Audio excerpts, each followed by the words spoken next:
Hey everyone, just wanted to let you know that if you like Danger Close, be sure to follow at This Is Ironclad on Instagram, YouTube, and all major platforms.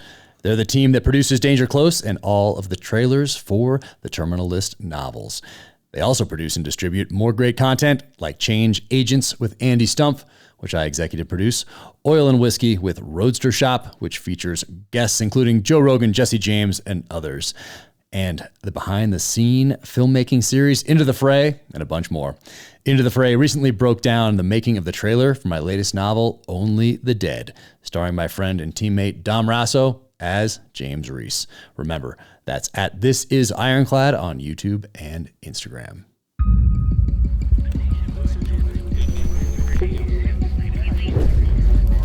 This is the Danger Close podcast, Beyond the Books with me, Jack Carr.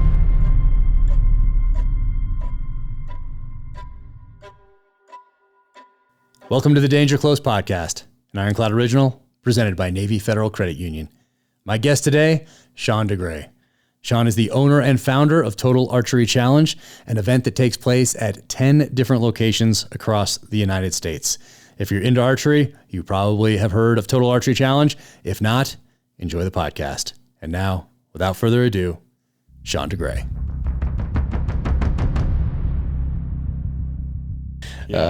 Awesome, man. Let's kick it off. Sean, thank you so much for coming up. I am so excited. This is awesome. And thank you for coming up months ago and putting in an amazing course around here that almost immediately was covered by a lot of snow. Much snow. It wasn't almost immediately. It just feels like that because everything's turned into one long day around here with everything going on. But so cool. But I can't believe you got all those things in one truck.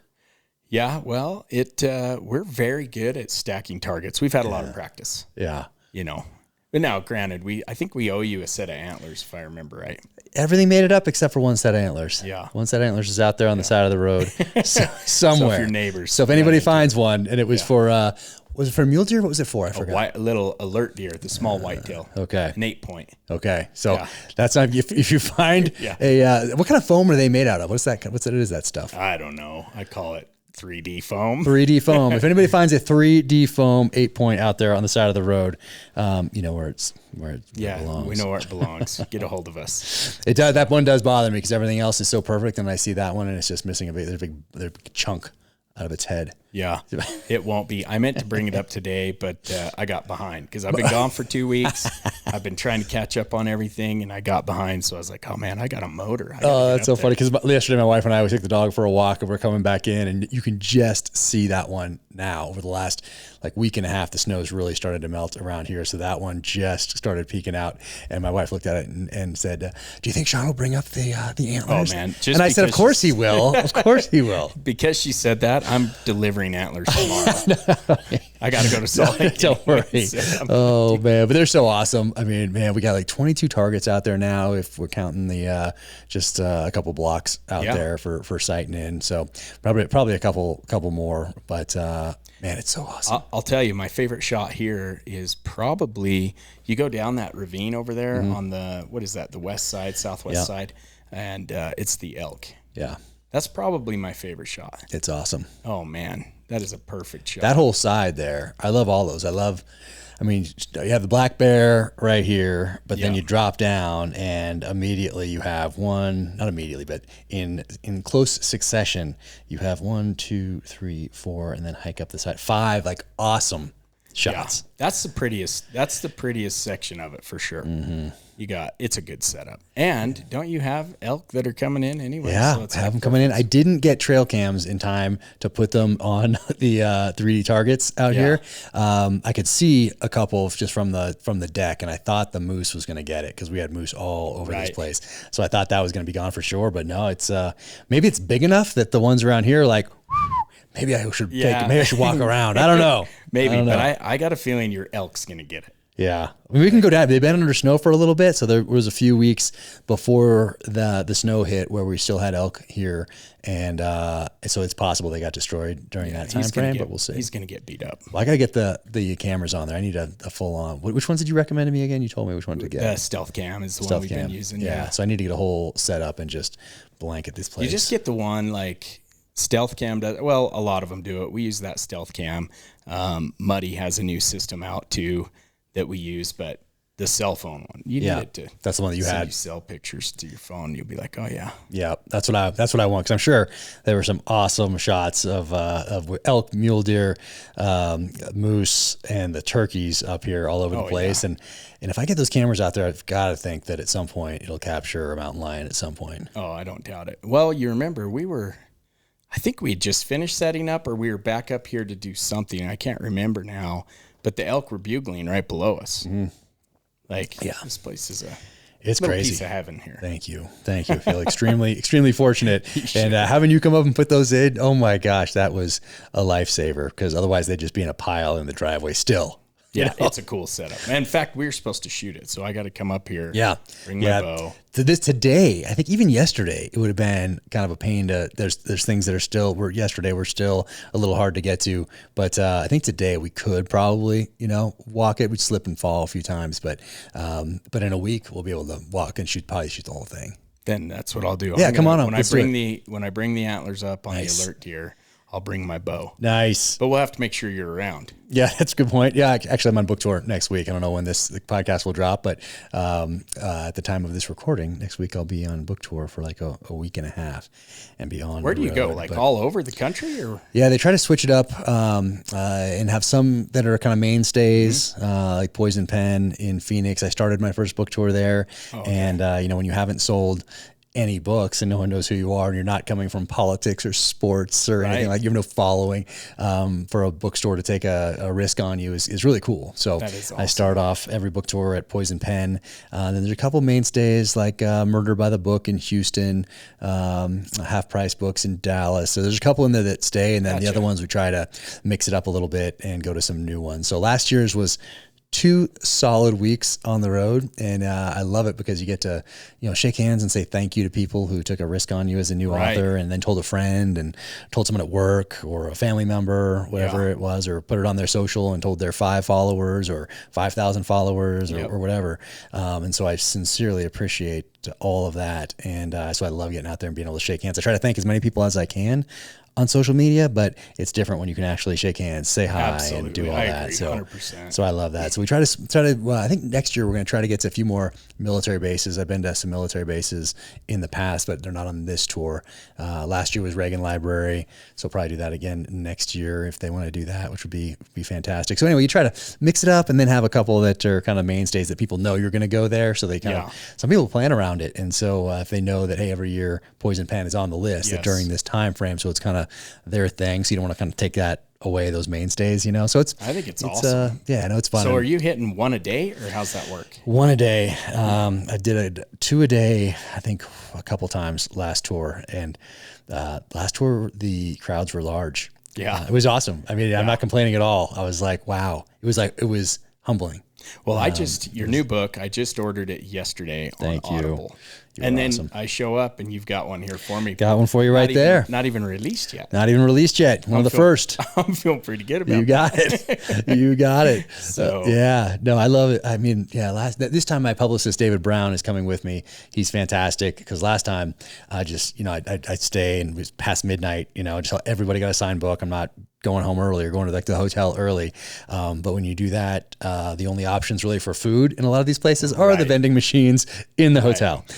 So 2 weeks of hotel vending machines and airport food, and a couple 2 a day signings was a lot, but it was awesome. Yeah, this is not a complaining for anyone in the comments section. I feel so fortunate, and that's why I want to stay there and sign past midnight, probably to 1 in the morning till the last person is there. Like, I'm not going to go home. People took time out of their day to come, see me or say hi or whatever. So I'm just going to stay there until the last book is signed and the last person leaves, and I get to thank the staff at the bookstores. And that's awesome. Get back, grab a couple hours of sleep, and then you jump on the first flight out typically. So you're back to the hotel at like 1 in the morning.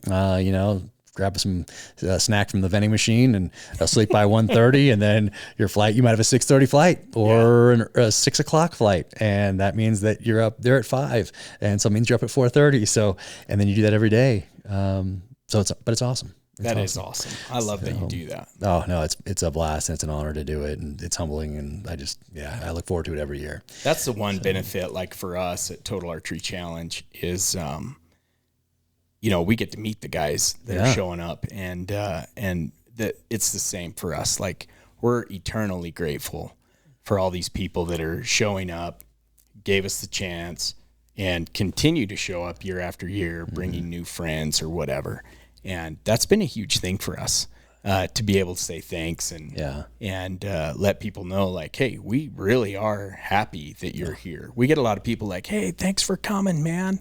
We're like, well, in our relationship, it requires both of us, because if you don't show up to shoot, then there's no reason for me to be here. So it's a really good relationship and a good opportunity to say thanks. And like you, we're very grateful for those people. It's awesome to be able to shake hands with the people that put you where you are. Oh man, you've grown so much over the last few years. It's been really cool for me to watch, because I'm trying to think when I first became aware of Total Archery Challenge. I think the first one I went to, I want to say, so I think it was Snowbird, and I think it was 2015 or 2016. Yeah, because you had come. I hadn't met you. You had been to a couple before we had met, and it was a friend of mine that said, "Hey, do you know Jack Carr?" And I'm like, I don't. He's like, no, dude, he's the author. He checked you in. Okay. And, and so on the second year you'd been there, then I think that's when he introduced, like, hey, here's Jack and whatever. And my daughter was with me because I was taking her to a camp in Wyoming, and Barklow was going to shoot. John Barklow from Sitka, who I was in the SEAL teams with, and he was a Navy diver at my first command, and then he went to Kodiak, Alaska, and got to get his hunt and survival on up there, and just such a wealth of knowledge. He has knowledge from storms right now, his website and a newsletter and a mission planning class that he has, but awesome guy. Just got to see him up in Bozeman about a week or so ago. Shot with him, I think we did one day on the kids course, and then we did an adult course with my daughter too. I think she's done two of them, unless I'm conflating, and I may be. But man, you have grown so much. Like, what was the first year you did it? So 2012, I think it might've been 2013 to be the official one. And I got to look back at it, but our first event was at Snowbird. We only did one. Yeah. And it was, we had 438 people show up. 438. Okay. I felt really good about that number. So the way it worked is a friend of ours had a similar event called Bowcast at the Bird. And it was the same format. We just changed the recipe a little bit. They were done. It wasn't working the way they wanted. They'd done it for about 6 years. I think it might have even been 7 years. Oh, really? What wasn't working about it? They just weren't getting attendance. I think their last year they had it was 156 people or something showed up. And their cap, the highest it ever grew to, was in the 600s, if I remember right. I don't know. But it wasn't growing. I was in the event industry, and so I was looking at it through a different lens. I wasn't looking at it through a hunter guy lens, right? What were you doing? What was your? I worked for a company called the Color Run, and so we were doing 5Ks. Okay. The Color Run actually grew to be. It was probably within a couple of years turned into the largest 5K series. Okay. Period. I mean, we were doing close to 1 million runners. We had, I think across the world, there was over 200 events and heavily attended. Okay. I was a regional, so I was over multiple event directors, and within our region, I mean, we're talking a 5K fun run, not a race, but we had events that were over 30,000. Wow. It's crazy. A lot of people. It's crazy. And I loved every minute of that job. It was an incredible education. We were drinking from a fire hose because we went from 0 to 100 miles an hour in no time. Wow. And so we got to learn fast, learn to pivot quick. But there's some basic things, I think, for any event. It doesn't matter what it is, a book signing, let's say, or a film night, as you see some of these guys do, or a 5K or Total Archery Challenge, whatever. There's some basic building blocks that I don't share with anybody how I look at this or what that is, but there's some basic things that if all of them have that, then it will help you to be more successful. And so from learning all of this at the color run and looking at this event when they're like, hey, we're going to be done doing this. And so I was like, well, I think if we do this, I think it could work. And we're done. And rightly so, they were tired. Yeah. So I said, okay, well, I'll do it. I mean, if you're getting rid of it, then I'll buy your assets and I'll start one up. And so that's what we did. And so we bought it, changed the recipe a little bit, added in the things that I think needed to be added. And it did take some time. It's not like it happened overnight. Yeah. But overall, we did have the right recipe, and it's been growing a lot. Oh, my gosh. Huge. You talked about this earlier on, just meeting the people that helped you grow. And in the end, there were everyone helped us grow. Yeah. Social media was key, but it, like you said, the guy that shared it with his 5 friends or shared it with his 5,000 or whatever, those people are what made us grow. Yeah. Is they shared it with their 5 or their 10 or some big influencer shared it with his big group. Yeah. And it took us about, by year 4 or 5 is when what I did is I quit the color run and focused 100% on Total Archery Challenge. And once that happened, there was a huge increase. But it was because I could put all my time into it too. But at that time, we had started to say, okay, we've got this right. This thing is working. It's time to commit, quit the jobs, burn the boats, and survive. And that's what we did. I sat down with my wife. She went back to work full time. We sold our house, took every penny we had of equity, put it into the business, and moved into her parents' basement. No way. Yeah. Yep. And so we just used that money to kind of get us through because I had quit my day job. And so that was kind of when it was like do or die for us. What were the in-laws thinking at this point? It's a good question. My father-in-law, he would work every event with us. So, cool. He's like, he's all for it then. Yeah. So he saw what was happening. So it was pretty easy. And he owned his own business too. He's since sold that, but he saw that it was going the right direction. So they were good with it. Okay. I mean, I paid them rent. I didn't want them to have to sacrifice too much for us. So we paid them rent and everything, but it put us in a position to where we could really focus on this and dive in. And so we were only there, I think 18 months maybe. Okay. And by then things had really started to cook, and now you've seen it now. I mean, it's amazing. Like, I mean, I'm going to ask you how many you've added and how you've added over the years, but how many years did you do it at Snowbird before you added another event? Once.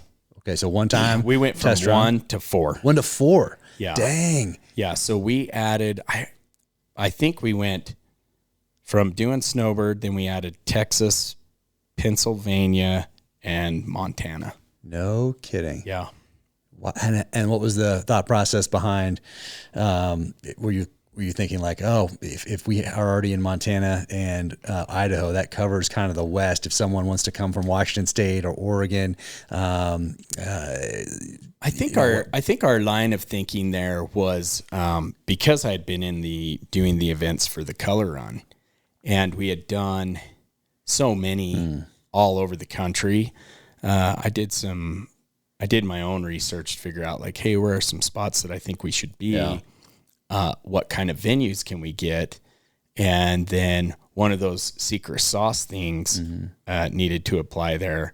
And so Texas worked out so good because we wanted to be in Texas. We knew it was an event we could do earlier in the year because of weather. And one of my really good friends was buddies with these venue owners, and they're huge archery fans. So they came out to Utah that very first year. Okay. So they checked it out. Did Utah and said, yeah, we want to do this at our event, at our venue, which is Natural Bridge Caverns there in San Antonio. And so that was an easy transition for us. On some of these other resorts, like a Big Sky or Pennsylvania, which is at Seven Springs, it took a little more sales on letting people come up and shoot bows, flinging arrows. Right. It helped that we were at Snowbird, because Snowbird it's a big resort, right? Yeah. This is a world-renowned resort. Right. It gives you legitimacy out of the gate. Exactly. So having that done, I think, really gave us an edge up on these other resorts. And had we not had Snowbird, I don't know that we would have been able to get in. Yeah. Now that we've done all these events, we're no longer at Snowbird. Now that we're at all these other resorts, we've built relationships with them. Some of them own multiple resorts that we're at. Vail. So, yeah, exactly. Who just bought our Pennsylvania resort. Oh, okay. Wow. So this was their first year. They bought it. They closed on it sometime end of last year. Yeah. And so Vail owns Seven Springs now. So, but what helps is we know them, they know us. There's some things there, we know how to work through on that end. So it's nice. Right. But Big Sky, for example, is owned by Boyne USA, who owns Boyne Mountain, where we did it forever in Michigan, and also owns Brighton. Okay. So it helps because they know, and it helps us kind of navigate getting into that. So that's incredible. And then, so you did 1, then you did 4, and then what was the next jump? So we did 4 for 2 years, if I remember right. And then we added, what did we add? Then we added Michigan and Terry Peak. So we went 4 to 6. And then we just added Colorado, 3 years ago? Okay. I believe. And who am I missing? Oh, Vermont. We've been in Vermont for 4 years. This will be our 4th year. Yeah. I think. Oh, man. Well, 4th year because we canceled COVID, actually, and then had to reschedule that. So, but so we jumped up to 10, which is where we are now, and we're working on adding a couple more. But we have some things in the work for 2024 that we're working on that I'm super excited about, and I think the people are going to be stoked on. Awesome. So we're going to be opening some locations that are in higher demand, and bringing some new stuff to the table that we're super excited about for 24. Awesome. 23, we're cooking. We're done 3. It's our 11th year anniversary this year. Hey. And so, we're about to go on a 3-week back-to-back with Vermont, Pennsylvania, Michigan. And this year's been phenomenal. Amazing.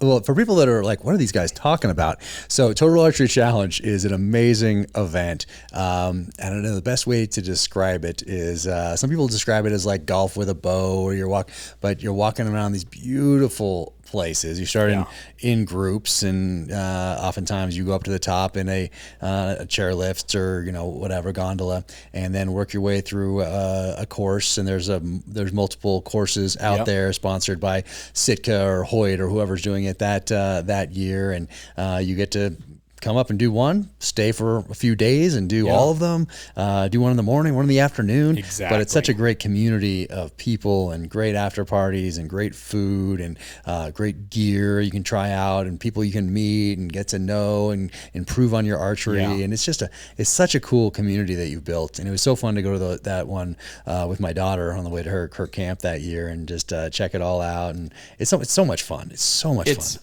It is a great collection of people. And not only from, we have some of the best manufacturers in the outdoor industry that attend and are a big part of our event. And they send some of the greatest people that are there to, chat with everybody, network. You get to learn about their products. But the people that come are phenomenal. The shooters. Yeah. These guys have been there, we've made some lifelong friends there. They have made lifelong friends. Yeah. There's a lot of people that are like, hey, we met these guys 5 years ago at Total Archery Challenge, and we get together every year at Total Archery Challenge. Yeah. That's our time to get together, have a good time. That's one of the things when we were kind of modeling this out. That's one thing we really wanted to create is, we wanted to get rid of, it's not a competition. There's no competition at all in there. We do give you a scorecard, but that's, almost everybody has a bet going on with their buddy. Yeah. It doesn't matter what you're doing. There's always a side bet, right? It helps you keep track of that stuff. Yeah. And so this is a way for you to do that if you're into the scoring thing or whatever. We don't do anything with the scorecard, but we provide it as a thing for you to look at. But it's not a competition. It gets rid of all that anxiety if you are a competitor, to where you just relax and fun. have a good time. So fun. Yep. So if I remember, my daughter and I drove up, we were listening to the Gritty Bowman, which is now, I think, just the Gritty podcast, but we were driving up and listening to hunting podcasts on the drive up here from San Diego. So I was just finishing up in the SEAL teams, or I had 1 year left, or I forget exactly the time frame, but we're listening to the Gritty Bowman on the way up, and we pull in, and there's Brian Call, and now now I know Brian, but at the time I didn't, and it was cool for my daughter to see him and just get to see everybody and be a part of that community, and just it's so different and so cool and so welcoming as well. Yeah, very welcoming. We were just in Tennessee here last weekend, and I had a guy who's new to archery. He just picked up a bow for Christmas and has been prepping for Total Archery Challenge in Tennessee. He came alone. He didn't have anybody to come with. He hadn't really made any friends yet, but he shot the entire weekend, all 3 days. And he'd just go out on the course himself, find a group. Hey, can I shoot with you? Oh, absolutely. I mean, everybody's so friendly. So he shoots with this group, and now he's just made some great friends. Yeah. Oh, so amazing. They're such a good group of people, and I can't express it enough. And I'm sure that exists in a lot of groups, but this is the one I'm familiar with. Yeah. And they're amazing. Yeah, but everybody's in. There's like all these bow companies are involved, and I think that the first one I shot it with my Prime, and gosh, I love that bow. It was a great bow. Bob Frome put it together for me at Performance Archery in San Diego. So I love that bow. Shot that one, and since then I've added to the collection. I'm missing one. I'm missing the one from one from high school, and I'm so bummed about that. But I have one from like 5th grade still. Nice. So I have that one. My mom put that one aside for me. So that's safe. It's the one in the middle there that I'm missing. And then I have my bear that's in that trailer outside. That's the one I gave myself as a present for graduating buds. I went up there to Performance Archery and had Bob put that together for me too. So I got that one there. And then the PSE right here. Awesome. The NTN 33 right there that old Dudley put together for me. Love that. The Matthews as well, and love Matt. And you got a Hoyt, and then the Hoyt right here, in the Origin, the camo right there, the Origin camo, and Origin Raptor. Oh, I didn't even notice that. Yeah, that's awesome. We gave one away. One of my giveaways. I do a monthly giveaway on Instagram, and gave one of those away last month. But people ask me all the time about like, what bow should I get? I'm new to archery. What should I get? And I say, go down to your local archery shop. That's support exactly that local archery shop. Maybe you have a budget, because all the top end bows from all these companies are awesome. They are awesome. They're all fantastic. Yeah. So I just want to support that local archery shop. They're such a wealth of knowledge, and archery shops are fun. I've loved going into archery shops since I was a little kid. I look forward to going to them all the time.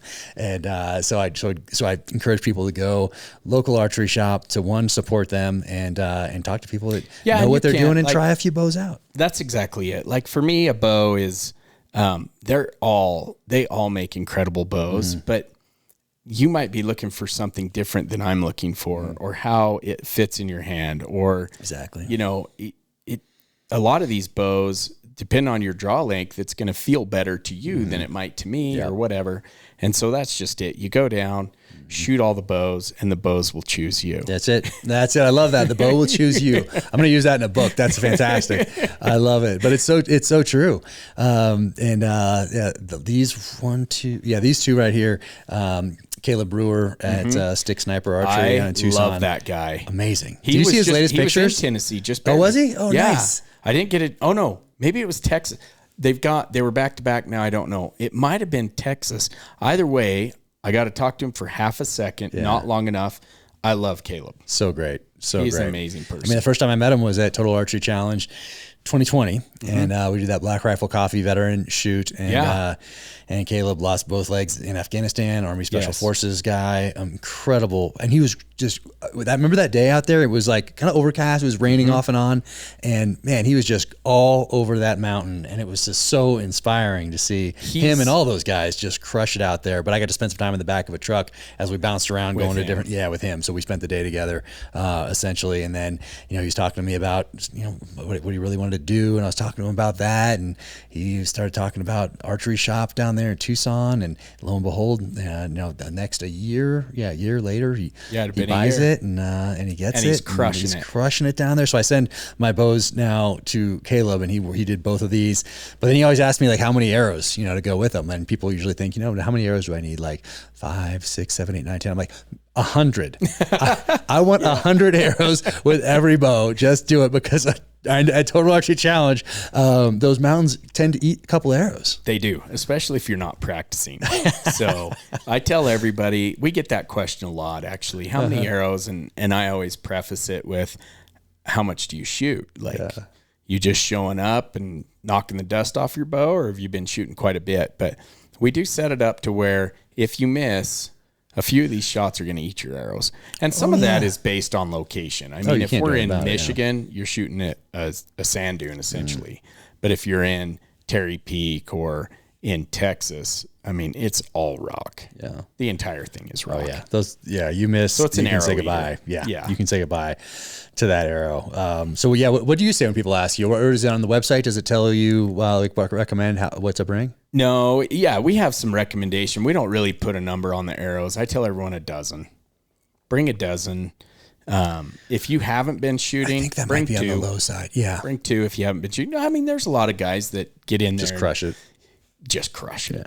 Some of these shots you're probably not practicing for, and 120-yard bomb on whatever. But some of these guys, and it's getting less and less arrows. It's getting better. As we've grown, and people are like, oh, I need, I'm going to practice now for this. So they're losing less. Yeah, but good point. I mean, it just depends on where you're at. I probably need like 4 dozen. For me personally, but I've never shot a course, until Texas. So in 11 years, I've never shot one of our courses. Really? Yeah. Just, we're so busy leading up to it. And then when it's over, you got to break down and go to the next one. Yeah. So I've never had that opportunity, but this year in Texas, I've got a phenomenal team. Yeah. How many people do you have now on this team? So there's 12 of us that travel. There's just 12? 12 of us. Yeah. Seems like there should be 200. 12 phenomenal people. Like, they're incredible. And they have their jobs, right? They know what they're doing. So we knocked it out of the park getting ready in Texas. And so the owner's like, hey, what are you doing tonight? I said, oh, we're just going to button up a few things, clean up, make sure everything's good. He says, oh, let's go shoot. And so we went and shot the Ultra View course.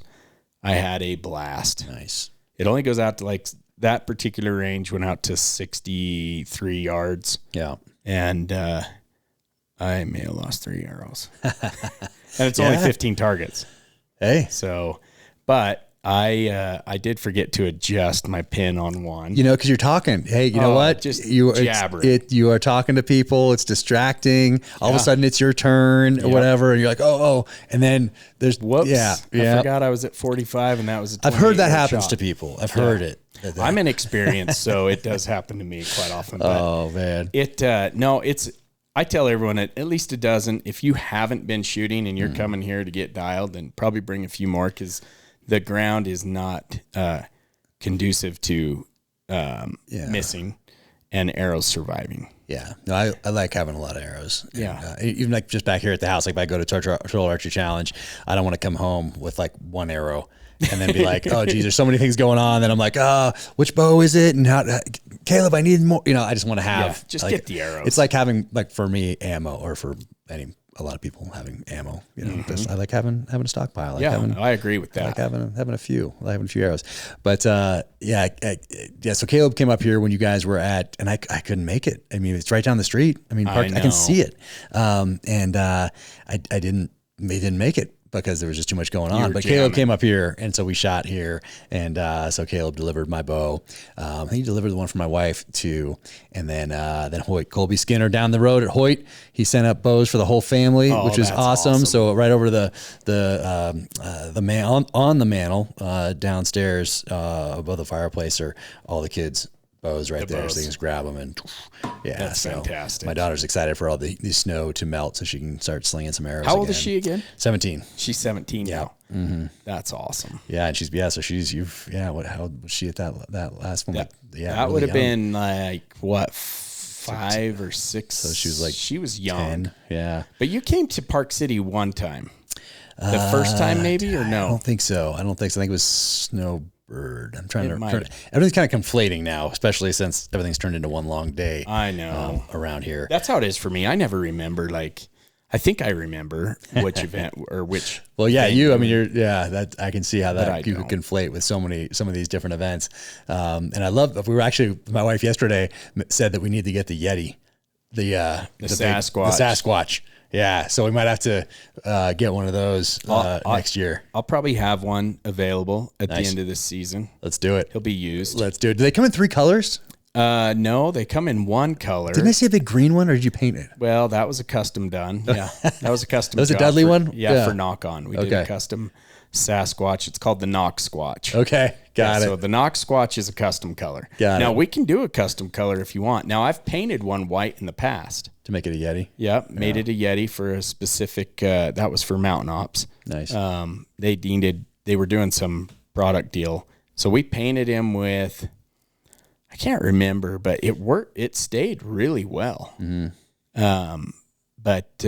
So we could make you a custom color if you wanted. Yeah. No, I don't know if I need a custom color. I want people to be driving, or coming Set them in up on the corner over here. somewhere where it's you do a double take. Yeah, or you hit it with the headlights. Yeah. What the? Yeah. I saw it. Get out of here. Yeah. Something like that. We've That's always a fun said one. we were going to do that, and then when the car slams on its brakes, then lay the Yeti down. And move so then they're like, I swear I saw it. Yeah. No, I need a couple of Yetis. Well, at least one, I think. Anyway, that was kind of cool that my wife wanted to put a Yeti up We'll here. I work was on like, that yeah, for this absolutely. fall. Let's do it. That'd be fun, especially for our kids that come here, for the family that have younger kids or whatever that are coming out here, to be able to have a Yeti there. It just kind of puts a smile on their face. Oh, and it's kind of absolutely. fun. And it's a bigger And target, it's obviously. giant. Yeah. I think he's over 7 feet tall. Yeah, I think it's gigantic. Yeah, he's a giant. It's He like an looks actual awesome. Yeti. We actually do a thing with him with Jack Links. Okay. So now we set up the Yeti.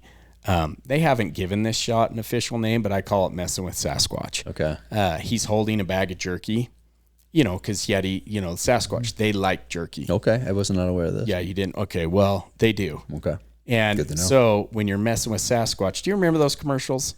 I forget.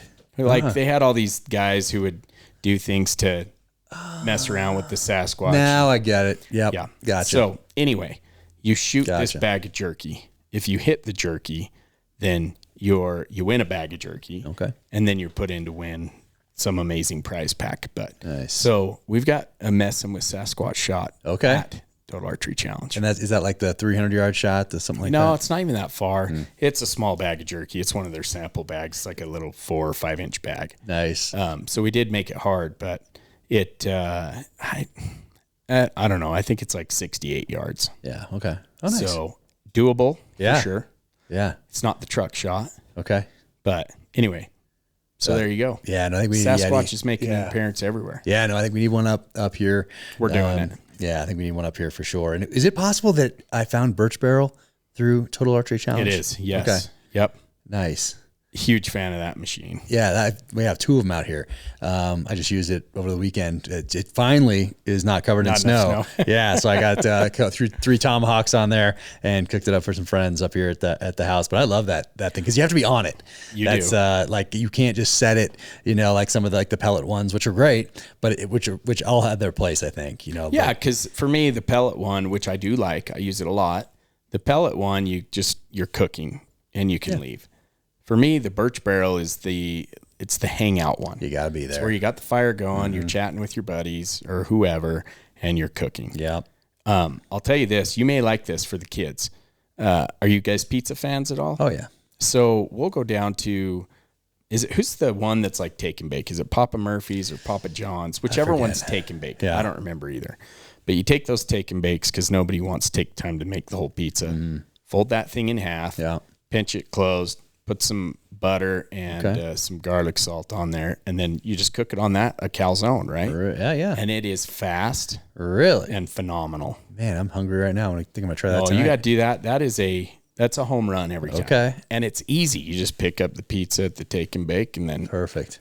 throw it together and cook it. That's happening. That's happening. I'm telling you, you're gonna love it. Oh man, that's But awesome. you got to be on it. I like that because that's you can pour yourself a little whiskey, maybe you can go outside, hey, I got to be on it, family. I got to be out here around this thing. And you kind of take a breather for a second for all the the dads listening, instead of like just setting your Traeger or your Yoder. I want to get a Yoder, I think, next, because that thing. I don't know that that's like the one made in the U.S. That's what I was going to ask you. Then I have seen that. Yeah, so I think I've only seen them online, but they look solid. Yeah, they look really solid. I love to cook, especially outside. Yeah. So I've got too many different things. I think you got to have them all, though. You got to have them all. Yeah. I just got that Blackstone, the big giant griddle. Okay. The big one. I got the 36-incher, and I'm a huge fan of cooking on the flat iron. Yeah.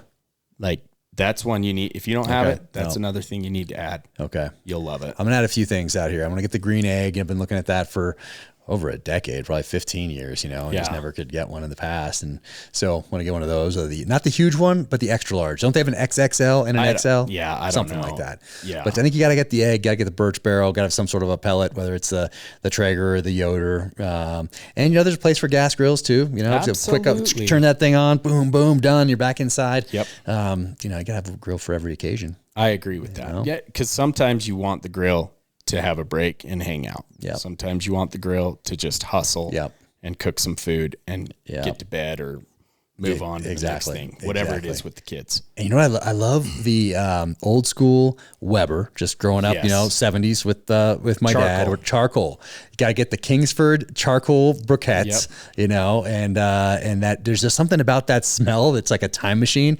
Takes me back to adds flavor too, before there was light beer. You had the actual Coors banquet beer around that thing, and there's a smell that takes me back in time to the late 70s. And duck on the Weber like that is awesome. Put like my brother-in-law does it. He comes out and brings ducks out here and put. Are we talking wild ducks? Oh yeah. Or okay. Yeah, and we put that those old school Kingsford briquettes just on one side of the grill, so you kind of make it a little ad hoc smoker ish, and then you put put your duck on the other side, and you got to be around it. You got to be kind of close by, but it has that smell that takes me back in time. And for some reason on those ducks, just a little salt and pepper on those things, and so good. My dad cooked a lot on the Weber grill. Mm-hmm. Everybody had one, and it's essentially the same. Yeah, I put it in this last book. I love it so much. I added it to as a character development tool to this novel. It hasn't changed, right? Yeah, exactly. It looks the same. I did get the one that has the temperature on it, so I did cheat a little bit, but it looks exactly the same. But you pay it's like $20 extra or something like that. So instead of 100, it's 120 for a brand new one, and it's just so you can see how hot it is in there. Yeah. Well, I felt like he was an expert growing up, and he would make a smoked chicken, but he would use, I don't know, some weird looking contraption that's probably from the 60s or 70s, and put tea bags in there. Huh. Yeah.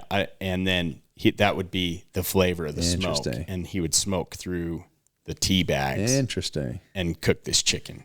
And I am not kidding you. Huh. To die for. I'm going to see if anybody else has done that. I will get you this recipe because it is to die for. Thank you. It takes time. But my gosh, it is so good. Oh, that's awesome. That's awesome. Yeah, it's a phenomenal chicken treat. Mm-hmm. So anyway, I'll send you that too. Thank you. Yeah, I love that old school Weber. Looks the same. I just, like I said, I added a little temperature gauge thing, but essentially it looks the same as the one I grew up with, And, and those would just go forever until they rusted out. And then when it rusted out, you'd use it for a few more years, and then eventually things would just start to fall. Out, and then legs would break off. Exactly. Then you had to get a new one. But but they would last for a long time. It just, in some horrible conditions, and you didn't really treat them very well. And they struggled along as long as they could. Yeah, and then they just rusted through, and that was the end of it, and you get a new one. Yeah, we had that, and we had the little gas grill, and I can't remember what kind it was, but it had the same problem. It would rust out. Like a Coleman type thing back then? Yeah. Yeah. No, like I don't know. It's just, you could cook probably 4 pork chops on it, and that was it. Nice. Maybe 8 hot dogs if you were lucky. Yeah. Like just a small one, and we left it in the garage, pulled it out, cooked.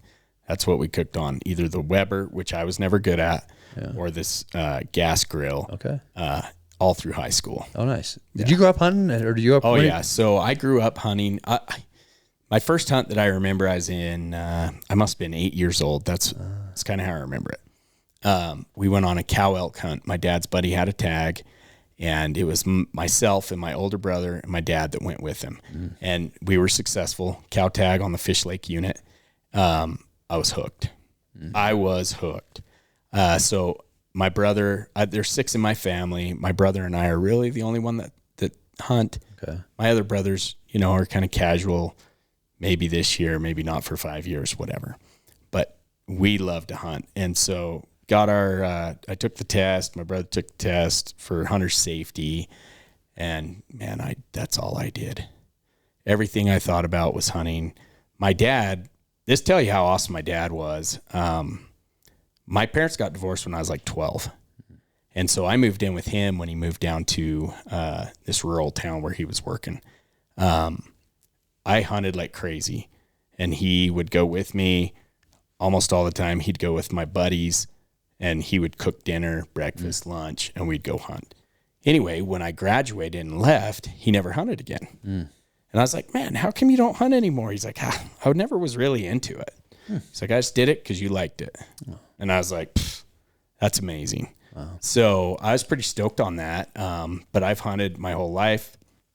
I guided for years in Alaska and Montana. How'd you get up there? What was the... So Alaska is a pretty interesting story, a fun story, one that I'm not even sure I would let my own kids do at this point in time. But when I was 16 years old, a real good friend of mine was 15. His uncle lived in Anchorage. And we were talking one day about his uncle living there, and I'm like, oh, man, I'd love to go work in Alaska. And he's like, oh, me too. What were you thinking? Were you thinking fishing boats, or were you thinking... I didn't even know. Okay. Just the idea of Alaska was always magical to me. And so he's like, oh, I'm going to call my uncle. So he does. And his uncle's like, oh, let me see. He gets us a job with in a fish factory processing salmon roe, the eggs. Yeah. And so it turns into a reality over the next 90 days, talking about it with his uncle and our parents and whatever. And we decide, well, we have to have a truck. So we get it all approved. We're going up there. I'm 16. He's 15. And we drove a Jeep Comanche to Alaska. That is awesome. Oh my heck. I was telling you earlier about this, but sat down with our parents, went through the whole road atlas, highlighted the roads we're supposed to be on. We didn't have the maps back then. You're flipping through this road atlas, making notes of like, hey, make sure you catch exit, whatever, to just try to figure this out so that we can actually make it. We had to have notarized documents from our parents. And I think a judge was involved in this to get us across the border because we were under 18. Okay. So we get up there. It took us 65 hours to get there. But the Alcan Highway was dirt road. Amazing. They were just starting the construction then to pave it. It's a paved road now. And so we had a spot there where we were moving at 10, 15 miles an hour for hours and hours as they're doing this construction all by ourselves. We bombed it though. When you're young like that, you can drive forever. Yeah. So we bombed it. We ended up sleeping one night in Prince George, British Columbia, actually. We stopped there, but one night we stopped at a park.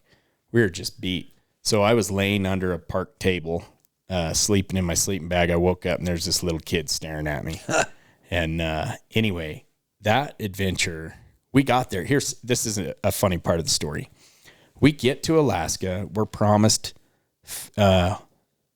lodging, food, the whole shebang. That's part of the pay. At least that's the impression we're under. Yeah.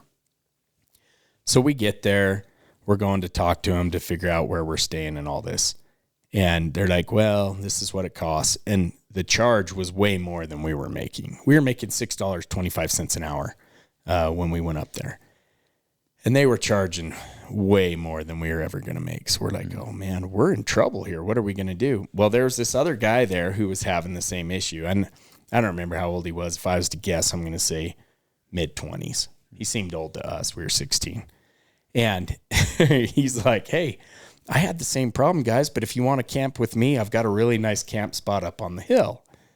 And, you know, we're trusting him. We're like, oh, yeah, let's do it. So we go up there, and it's just this shanty that was built when they had to clean up the oil spill in the Prince William Sound. We're in Cordova. So he's staying there. There's really not enough room in this makeshift hut of his, but it is flat out in front. So we built basically a square frame, wrapped it in visqueen, put some corrugated steel on top, all this rummaged from the dump or whatever. And then took a bunch of cardboard from the dumpsters at the fish plants, built us a nice floor, and then set up our tent in the middle. And we lived in that for a month. Nice. And then at that point, they shipped us to a new area, Galena, up on the Yukon. And that's when we had food and lodging from that point on. Okay. And a $2 raise. Hey, not bad. We were crushing it. When you're that young, it was all an adventure. Yeah. All of it was an adventure. We had so much fun. And that's how I got into it. So I'm in Galena, and I met, my manager in Galena is like, hey, one of my friends is a guide here, and he refuels planes in the summer. Do you want to meet him? I'm like, heck yes, that'd be awesome. So I go and meet this outfitter, Bob Adams Guide Service. He's like, hey, do you want to be a grunt? You're just going to, you're doing hard labor, packing out moose, graveling the runway, skinning moose, whatever, right? All the grunt work. And I'm like, yes, I do want to do this. Nice. He's like, well, it doesn't pay very much. It's like $50 a day. I'm like, I'll do it for free. Wow. Are you kidding me? Do I get to go on these hunts? Oh, yeah, absolutely. Done. Wow. So that's how it started for me. And I did that for quite a few years, guiding for him. Okay. And how long did you do the grunt work before you became a guide? Did you have to go through the full on like Alaska guide? Yeah. So it's not as complicated as it sounds. I was a grunt for a fall hunt and a spring hunt. Okay. And then I was grunt / guide the next fall that I was there. So not very long. You're still a grunt. When you're guiding, you're still a grunt. You just get paid more. But so I started guiding for him. Some of the greatest moments ever. Oh, that's so awesome. I mean, I loved it. So I would go up in April, guide spring bear, April, May, go do fish in the fish factory for June, July, and then go back and guide August and September. Okay. And it was the greatest time of my life, I think, until, things change and your focuses change. But in that moment, I was living the dream. Man, I loved And Alaska I still try to go back every year. I'm going this year with my 16-year-old. Oh, so cool. To hunt moose. Gosh. Alaska is a magical place. I've been going forever, and it has never lost its magic. I love that place. In fact, you and I were talking about trying to go up and do it. I know we should. Somebody was, we're trying to get up there with somebody last time we were up here. But man, yeah, I love Alaska too. We have a cold weather warfare training facility up there in Kodiak, in the SEAL teams where John Barklow worked for about a decade. And it's so beautiful up there, but I got to spend some time, before I went in the military up there backpacking around. Loved Alaska. I've been up there a few times since. I had that plan to go up every year. So it was like an Africa hunt and an Alaska hunt. And, you get a little busy. I was so bummed I had to cancel my, we talked about this last time we were up here, but I had to cancel my, Alaska hunt this year. There was just too much going on, and I had to finish, to write the book. Let's go. Yeah, no. When there's not, it is so much fun. Yeah.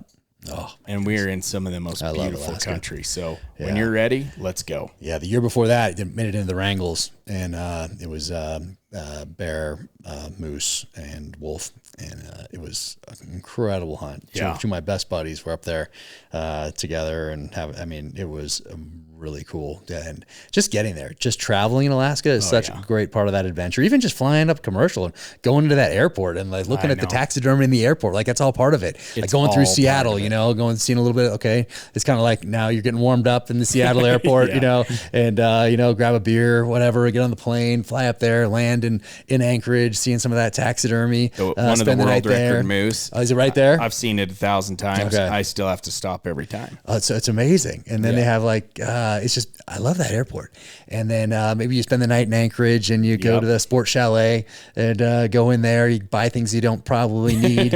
And I love going in there. It's just part of the deal. You have to go eat at Moose's Tooth. I don't know if you've ever done that. No. So the Moose's Tooth is a pizza place there in Anchorage. There isn't a better pizza place anywhere. Ooh. Next time I'm going for sure. When you go, Moose's Tooth. Okay. The Backpacker, that's my favorite pizza up there. Okay.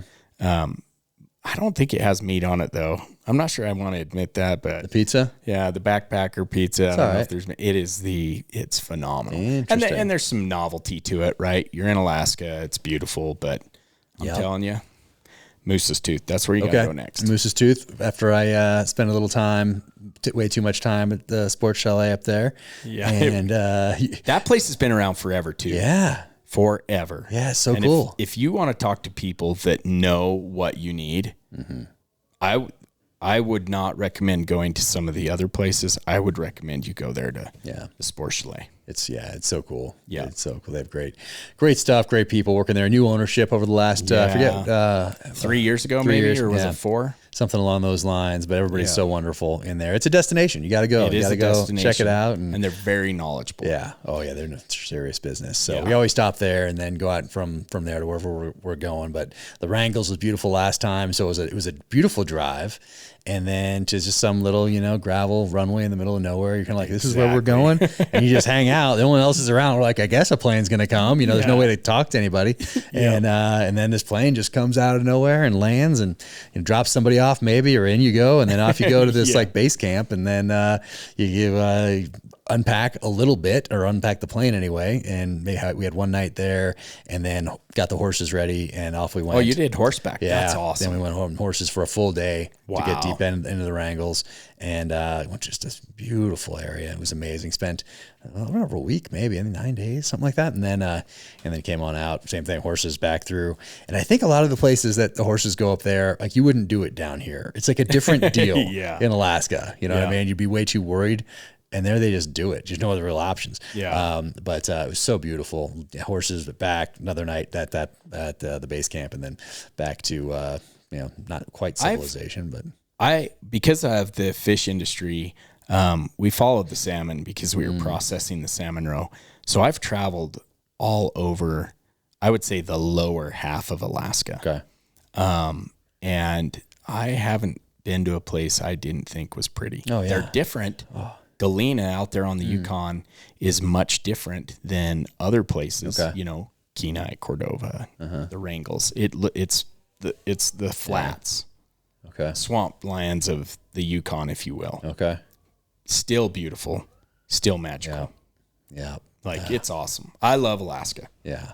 Oh, I think I need to retire there. I can't wait to get back. I'm seriously looking up there.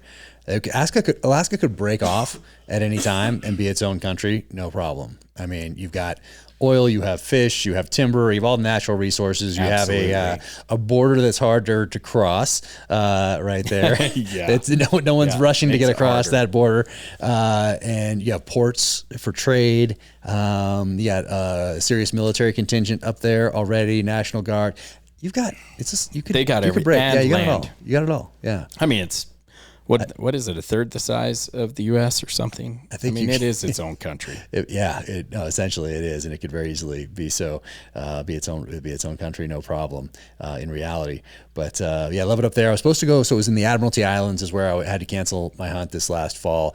But I was there a couple years ago, and it didn't get anything. Had a legal brown bear coming in, but I could tell. So it was Mutz. So she was the second Alaska Master Guide female, and her mom was the first. And so she's grown up doing this, in those areas, and she's amazing. She's incredible. That's awesome. But what I wanted to hear from her was in her voice, like, this is the one. Yeah. Instead, I heard like the whisper that he's legal. Yeah. And I was like, nope. This one has a few more years left in him. Yeah. So, but then we tried to scare it off because I was like, no. But it was young. Being young, he kept coming. Oh, kept coming. Yeah. Kept coming. And so I was off say, we have a great video of him coming in.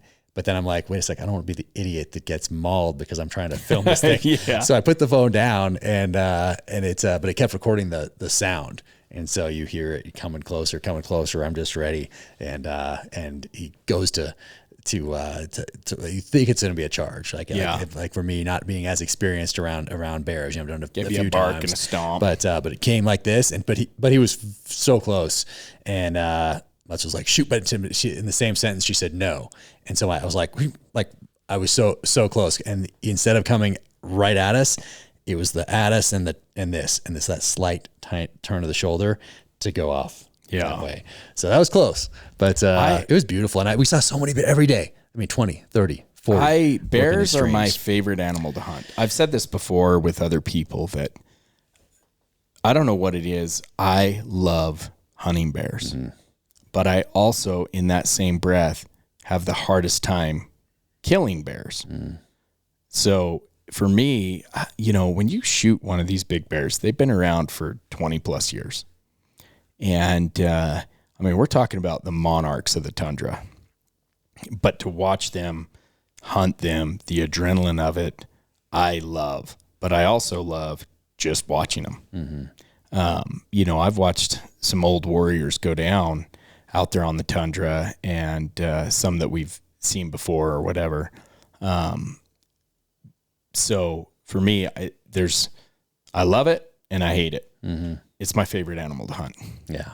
So I've never hunted one for myself yet. Mm. I've only guided them, but I'm looking forward to that. Yeah. It's coming in the next few years for sure.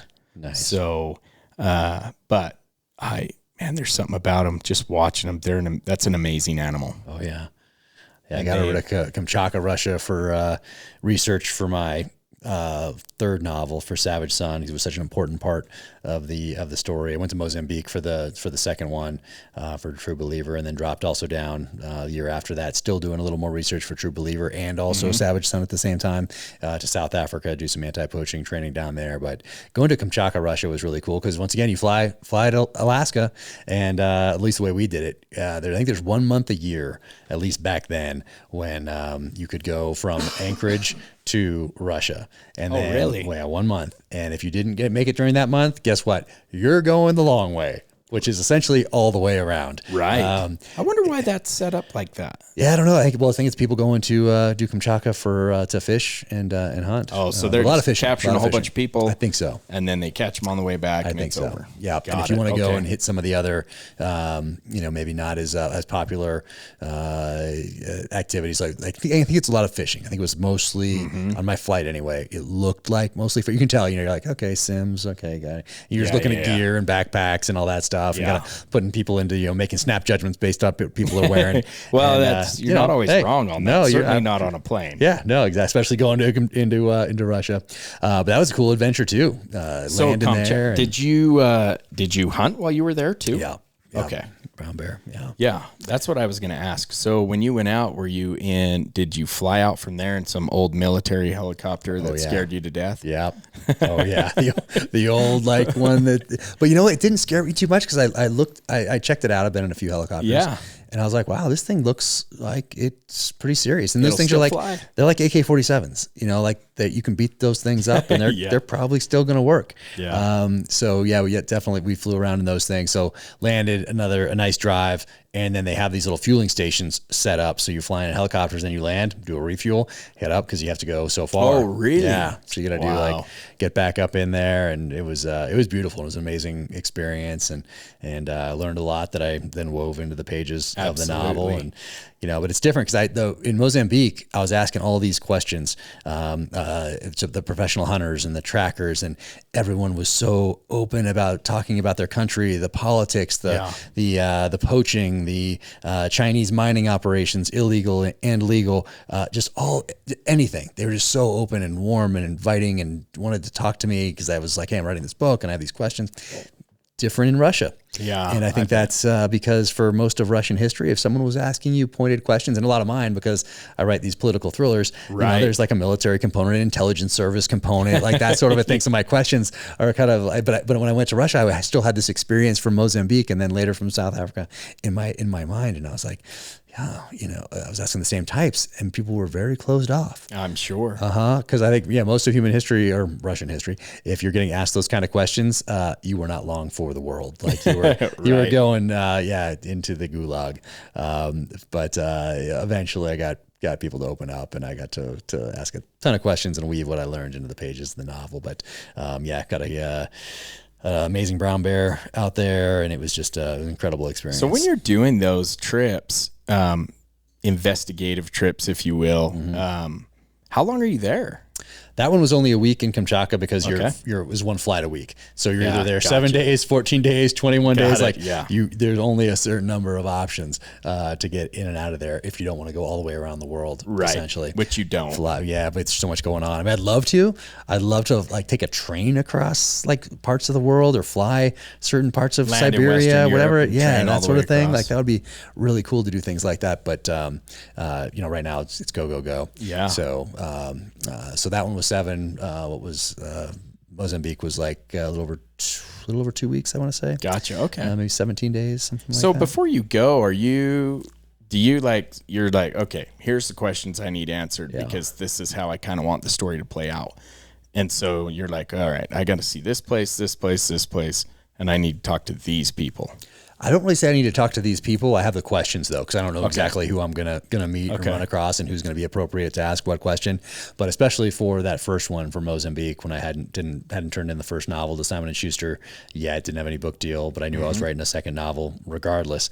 So I was already on the plane to Mozambique, already going, and I had a bunch of questions and a bunch of sentences that I wanted to get translated into different dialects. Oh, I see. So, and I had like the same words over here, so the same sentences that I wanted to have as options to use in dialogue, but I wanted it in some local dialects, French, Afrikaans. I wanted to have all the different ones in there, and there was a lot of different dialects, more than I expected. So I had those all translated over there through my PH for my professional hunter, and we got to sit down with him, and I've seen him twice since, maybe 3 times, going back since that trip. So, so I do go with a list of questions. I don't think I went with a list of questions this last time to Argentina. So I went to Argentina, and I thought I was doing research for this novel right here that I just gave you for Only the Dead. But once I went down there and I was still thinking through things, and then I realized when I got back that I was trying to force it. So it didn't work. So in this book, it's what Colorado is for anybody that reads this book, the portion that takes place in Colorado. In my head, when I did my outline, I was thinking that was going to be Argentina, but then it was just it didn't make sense geographically. And so very early on, I was like, you know what, it feels like I'm forcing this because I had such a great experience in Argentina and I've wanted to go to Argentina. I've been there twice, but I wanted to get it into a book rather than it being a natural part of the story. So the same things happen that I had in my outline, but it's in Colorado. Yeah. We're at in Colorado. So it's on the Fraser River. Yeah. I don't even know where that's at. Yeah, so southern-ish, south. Way south? No, I shouldn't say south. It's not south. It's southwest, but more west. Not crazy far south. Not too far. I'm going to look it up. Fraser River. Yeah. Because that'd be like the Arkansas is right there, I think, right? Yes, you pass the Arkansas. If you're coming from Denver, then you cross the Arkansas and go. I just remember this off the top of my head because I love going to the fly fishing, like local fly fishing shops, kind of like local archery shops for me. I love going in and seeing what they're doing, and even if I don't need anything, buying a couple of things or buying their coffee cup and whatever. But so I always pull over when I see something like that. So and then you keep going. And then I describe it in the book, and it's a beautiful place. I'm going to look that up because I spend a lot of time in Colorado hunting. And so I'll be interested to see where this is at. Yep. Yeah, not too far from here. I've driven it. It's not that far, but it just made sense for the storyline to have it there. So I'll eventually weave Argentina back in for some. It'll work, but it has to be natural. Can't be forced. It all has to be about the story, making the story the best that it can possibly be. But you got back from a really cool hunt here recently. I did. Muskox. Man, did I? Yeah, muskox. So Greenland. In Greenland. Yeah. I've always wanted to hunt muskox since I was a little kid. Muskox that's an old animal. That's a prehistoric animal to me. I would say it's like the crocodile, right? He's been around forever. I feel like the muskox been around forever. Okay. Anyway, so a friend of mine who hunts quite a bit internationally called me and said, dude, I'm going muskox hunting. And I'm like, how do I get involved in this? Yeah. And he's like, oh, let me see if they have room and we'll go. So they did have room. So we booked it right away. And I told my wife, she also likes to hunt, but she knows like hunting is my passion. I love to hunt. And so she's like, oh, that's awesome. Good. So here's the crazy part. We booked this 3 years ago, pre-COVID, and then it got shut down. As you know, Europe was shut down more than anything the U.S. had seen. So we were out for those few years and finally got an opening this spring. We fly out, book our flights, fly out there. How do you get there? What's the route? Well, it's not an enjoyable one compared to how close Greenland is. So we flew to, where did we fly to? It was a direct flight. Oh, it was Salt Lake to Amsterdam. Okay. So, you fly over, literally over the airport. The way you're going because, Yeah, you fly over the airport in Greenland and go to Amsterdam. Yeah. And then from Amsterdam, Copenhagen. Okay. And then Copenhagen back to Greenland. Oh, yes, of course. That makes sense to me. Yeah, so there are no flights that'll get you there from Canada or the U.S. You have to go to Europe. Yeah. So anyway, it's a lot of flying. So we do all that. Well, we're in Denmark, right? We're in Copenhagen the night before we fly to Greenland. And we get a text message. No, it was an email. We get an email from the booking agent that says, hey, I'm really sorry to tell you this, but your hunt has been canceled. No. And we're like, what? Yeah. We talked to you a couple days ago. Like, what do you mean it's canceled? No response. He wouldn't answer our phone calls, emails, nothing. So we're like, well, let's reach out to the outfitter. So we reach out to the outfitter via Instagram. Okay. And their daughter just happens to be on there doing some work. She handles their social media. And so we're like, hey, we were just told our hunt's canceled. What's up? So she immediately gets a hold of us. I mean, we're so lucky because they were prepping for these hunts. I mean, we may have never heard from them. And they're like, I don't think it's canceled, but you guys haven't paid. We're like, what do you mean yet we haven't paid? We paid 3 years ago. No, we haven't received a dime. So we're like, oh my heck. So your booking agent's supposed to be doing that, like your hunting concierge service. We gave him the money and his money goes he takes his percentage and then he puts, okay. Yeah. So, and this particular agent, this buddy of mine's hunted with before. So, it wasn't like we were just going into this blind. We had experience with this guy. So, well, you didn't. No, I didn't, but my buddy did. A one-time experience. And multiple experiences. Still, if it's not my booking agent, I'm suspect. Yeah, I'll tell you this. I don't know that I'll book internationally with a booking agent ever again. Yeah. But here's how it ended up. So they haven't been paid. We had two options. Get really mad about it, which changes nothing, and go home. Or I called my wife. I'm like, Monica, I need this amount of money wired to these people ASAP. Mm-hmm. So she speeds up to the bank, and lucky for us, she gets it out that day. So the money goes out. We wire it to the outfitter directly, and but we missed a day. We flew in, rightly so. The outfitter wouldn't let us hunt because they hadn't been paid. So we miss our first day of our hunt to this wiring. It takes takes a day or so to get it. So they get it, and they get the money. We go out, had an amazing hunt. I'll bet you we saw 150 muskox. Oh, wow. I mean, they're everywhere. I want to ask you specific questions about the muskox, but I'm also now concerned with your other booking agent and what happened to that money. So, well, I'll tell you what happened to the money, then we can dive into the hunt, because the hunt was amazing. The outfitter was amazing. Nice. And I loved every moment of it. We have not gotten our money back yet. Really? Yeah, we're working on it. Well, I guess, yeah, if the guy said he paid 3 years ago and you assumed that to be the case because that's this person's job and that's that business, and now they didn't, gosh. So here's my guess. This is what I think. I could be totally wrong, but here's what I think happened. Booking agent only gets paid because he books hunts. Europe gets shut down for a few years, right? He's not booking hunts, right? Because he can't do them.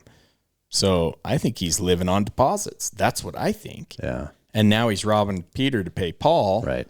Like Jack Carr books a hunt, you're going to pay him, and now that's how he's going to pay for the hunt. Yeah.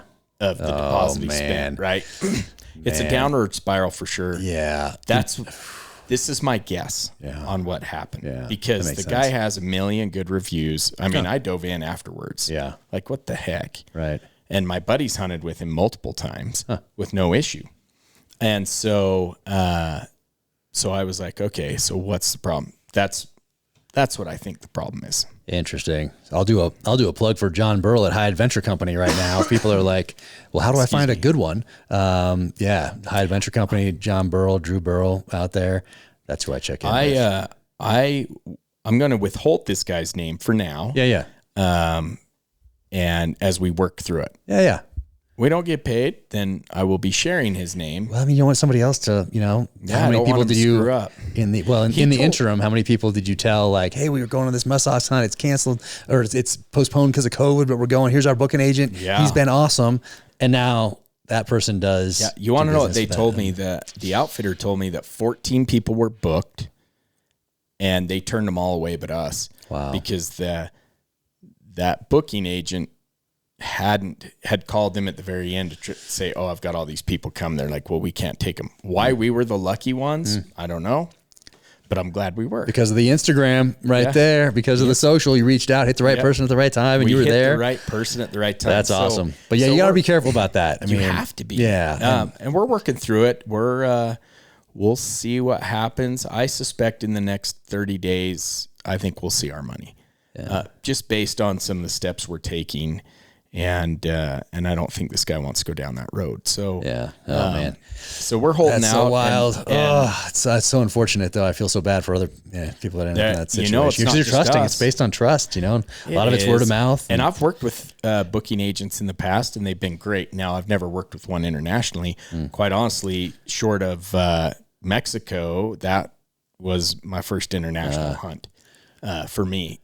So. High Adventure, even if someone's like, 'cause I get invited on quite a few things these days, and I will check with John Burrell at High Adventure Company and be like, hey, make sure it's legit. Yeah, exactly, because he's been around for so long and we're friends, and he's done it. That's been his business since college, and anything international, anything anywhere, I try to go through him. Even if it's like I don't need to, but I want him to get like his percentage. So I try to do everything through him anyway, because they take they're just so professional, and we're partners in the they do all the bookings for the Lanai hunting operation for Pineapple Brothers, because we want people to have the best experience. So they book through High Adventure Company, and then they go out to Lanai, hunt Axis, Mouflon, and stay at the Four Seasons. Well, I will say this, because I've worked in the outfitting business a long time, not just for the Alaska outfitter, but also in Montana for years. And I booked a lot of hunts.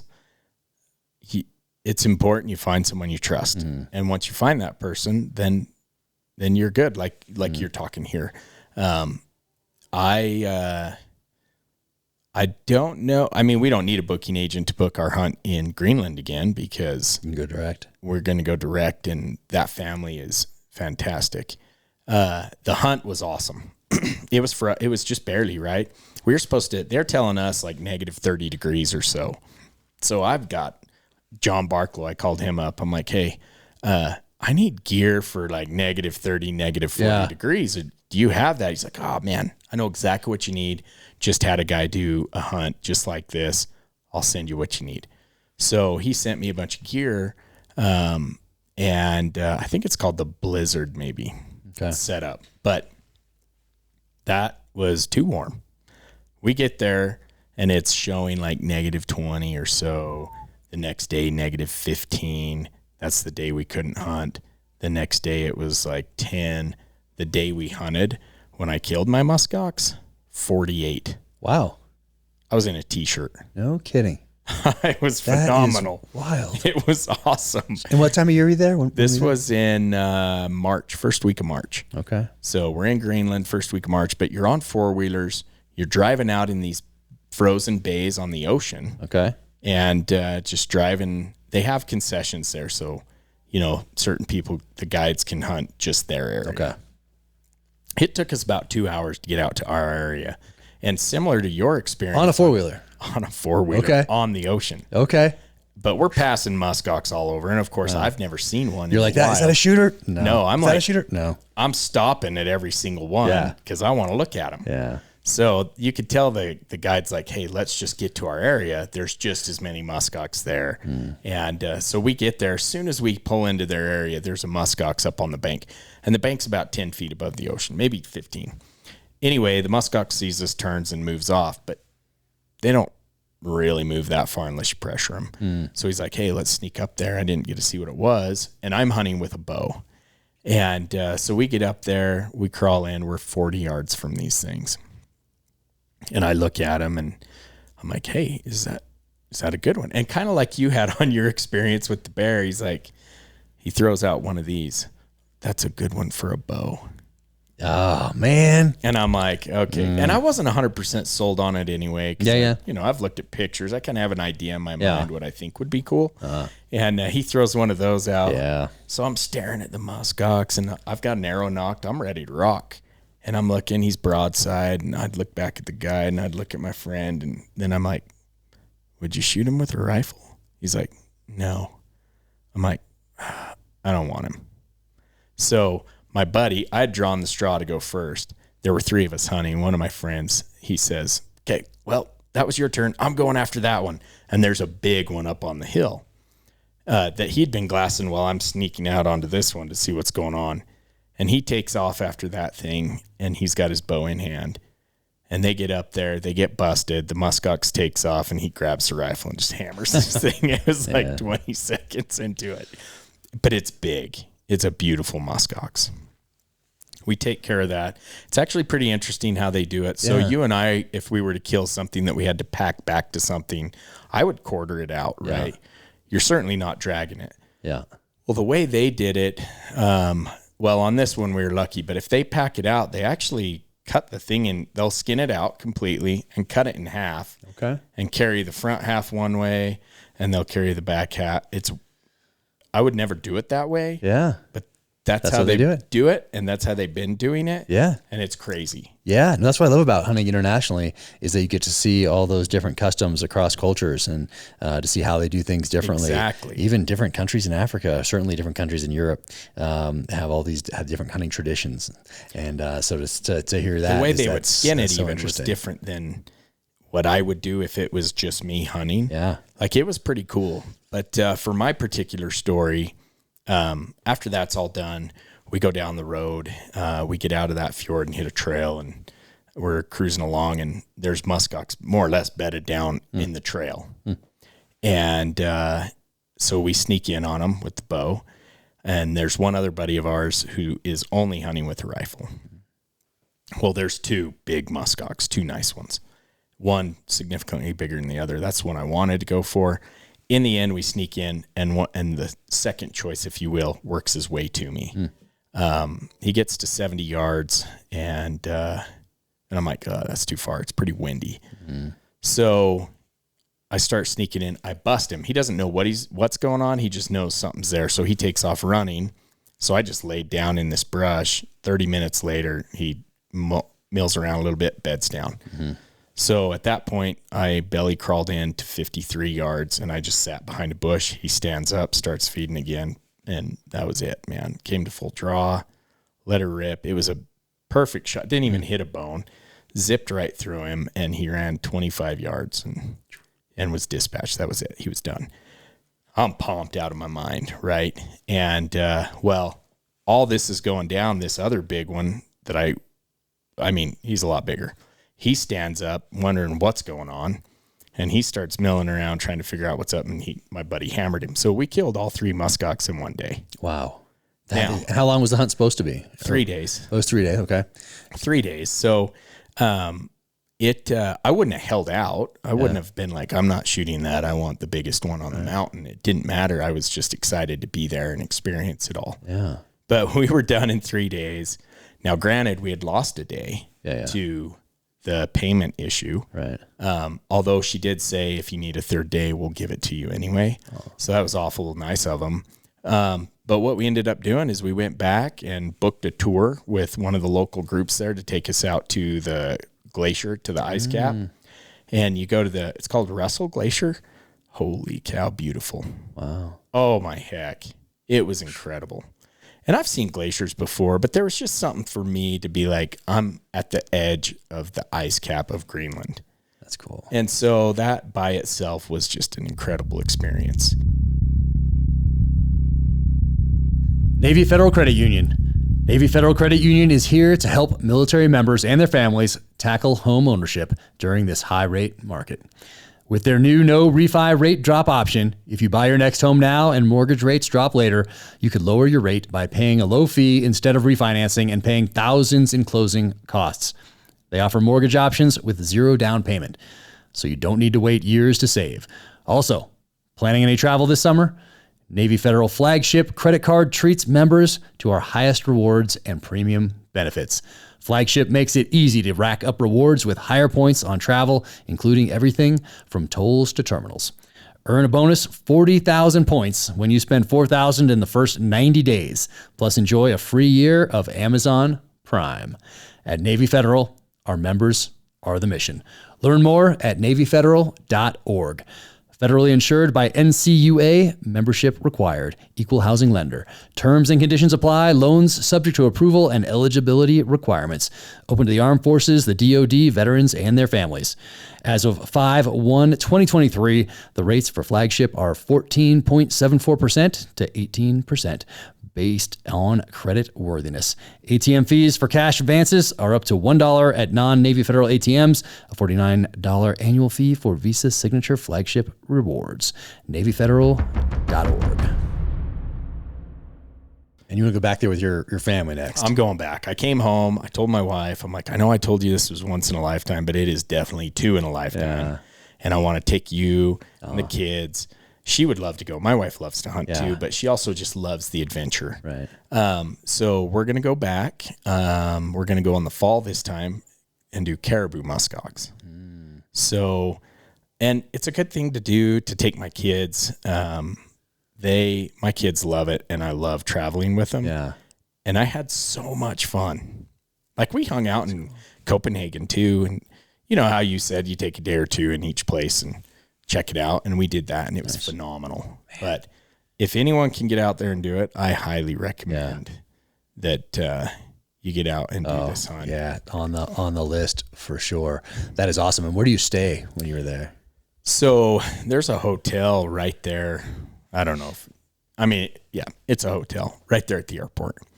However, they do have camps set up that we were going to go to later on, but we were done, after 3 days or after the 1 day with all 3 that we didn't go to that, but they have camps.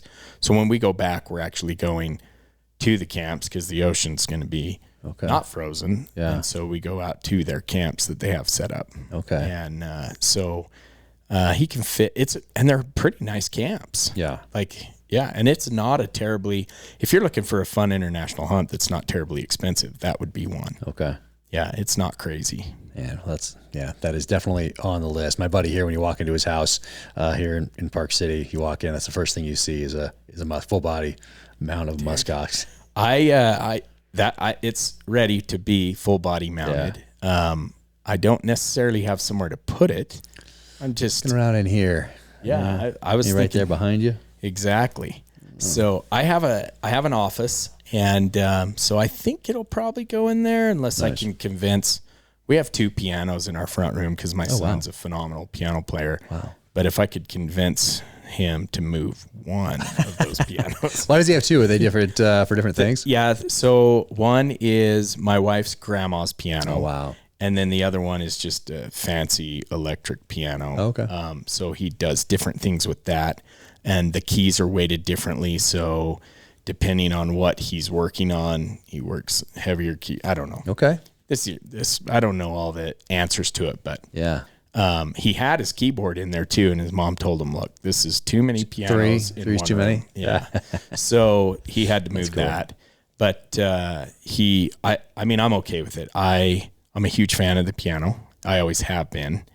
And for me, like yesterday, I got home from being on the road for 2 weeks, and I'm just like, dude, can you play for me for a bit? I'm just going to sit here. I'm not going to talk to anybody. I'm just going to enjoy some music. And he'd jam on the piano. Yeah. I love it. Man. So 2 pianos is fine. 5 is fine. I'm just going to lay there and listen to it anyway. Oh, so perfect. Yeah, it's pretty cool. But it could be a muskox, you know. There's a black bear in there. Oh, nice. Okay. I've only ever killed one black bear. And that's in the front room, so why not? And a couple axis deer in there, and why not add a muskox? You know, I think it needs a muskox. It makes sense. Yeah, it makes sense. You listening, Monica? Makes sense to me. What boat did you bring your PSE? What did you take out there? So I shoot a PSE right now, the Mach 34. That's what I used on that muskox hunt. And dude, that thing is, first of all, it weighs nothing. Okay. And I love shooting that bow. Nice. It is super quiet. Super dead in the hand for me. I love the weight of it, especially for packing in. I mean, it doesn't weigh hardly anything. Like it's a couple pounds is a significant difference when you're holding it in your hand like that. Yeah. I've really enjoyed it, and that's the first time I've ever shot a PSE. Okay. I had never shot one before. Because you had the prime going for a while. I've been shooting a prime for, it's our 11-year anniversary, so 11 years since the beginning. Yeah. That's about the time I got my prime, I think, was back then. Anyway, yeah, I love that thing. I am a huge fan of prime. They just didn't have a left-hander available. I did still order one. I think everybody needs 2 bows. Yeah, I agree. You never know what's going to happen, though, right? What if I've ran over my bow before? Not only that, my buddy's bow was strapped. This is bad. We were on our way up here in Utah to hunt mule deer, and he strapped it on the 4-wheeler, and we're rallying because we're late, and it had bounced loose. The tire catches the string, rips the bow up in, slices the string in 2, right? Just tears it. Man. So that's why I say everybody needs 2 bows. I agree with you. Yeah. I'll have that PSE, and I will have that prime. But I have heard the prime is like... The Revex is the new model. That's the new one. I've heard it is the best model yet. Oh, nice. Out of everything they've done. I was a huge fan of the Rise. That was my favorite bow forever. That's 6 or 7 years ago. And this one's supposed to shoot better than that ever did. What was mine? The Prime Alloy? Is that right? What? Could have been. Yeah, that would have been. At that time? Yeah, about that time. Yeah. I love that thing. That was amazing. I know over there on the wall right there. So that's an old Hoyt from the 80s that Isaac Allman gave me.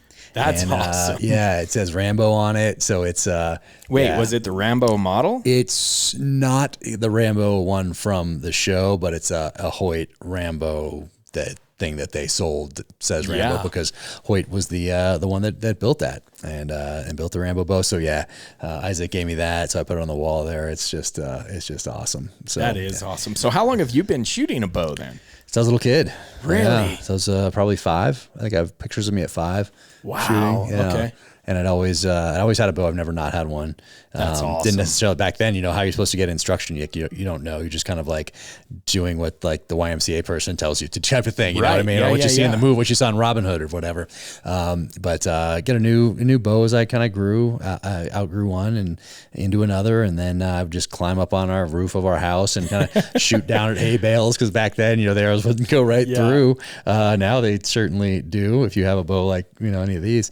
But but yeah, I always had a bow set up, and I was always climbing around trying to get angles on things. Yeah. Just because of what I saw really in the movies, though. Yeah, you know, absolutely. And so I was just always had a bow. And where did you grow up? In Northern California. In Northern California. Okay. Yeah. So we had some local archery shops. One in particular that I loved to go to, but yeah, I loved shooting and loved doing those things. Like when Rambo came out, that was like, you know, but I'd been shooting for 10 years prior. I mean, Rambo came out in 1985, Rambo First Blood Part 2, 1985, you know, so I had a bow already, and was always shooting. Did you fantasize about the exploding tips too then? Oh yeah. I mean, how cool is that? We tried to build one, with Richard Ryan, Black Rifle Coffee. He's done it before, and I think it's on YouTube, on his YouTube channel. And, so he has a great shot of him building it and shooting it and things blowing up. And so we tried to do it again. And for some reason, when I came out there and we were trying to get it all set up, and was missing some piece, something wasn't working. So we still have, it's still on our schedule to do one. Awesome. And, but he built it just like the movie. And, but yeah, it's super, super fun. So yeah, I always had a bow, and now I have multiple bows, and the kids downstairs all have their, but I like them around here, multiple bows, not just because, Origin now has their Raptor camo on the Hoyt. And then I have another one over there with the Sitka on there, but it's, I can have them in different strategic locations around the house, because as you set up the course out here, I can just be walking by a door over here and want to sling one, and I go like, oh wait, the bow's over in the other, up here, and I have to run to the podcast studio to get the bow. So that's not a problem anymore. So now I just pick up the bow that happens to be there and let one fly. Your office actually, that is your office upstairs. Right? That's the one target, feeding dough. I have a couple offices, one just to write. So it's separate from the part where I do like any business stuff or anything else, just because I can have that in my mind, know that when I walk into that one, I'm only writing. Nothing else is happening in there. This one, I might have a phone call, might have an interview, might have, whatever else in the other one. So the larger one's like almost like a conference room. So I can walk out on that balcony, and we have three. There's three out here that you can hit. No, there's four, because I can go across. You can go across. Yeah. That's right. I can go across. So I can hit four from there. And if I wanted to hit some of the regular, not the 3D targets, but just the other ones out there, the Matrix, I have Matrix blocks out there, or whatever they call their, that shape.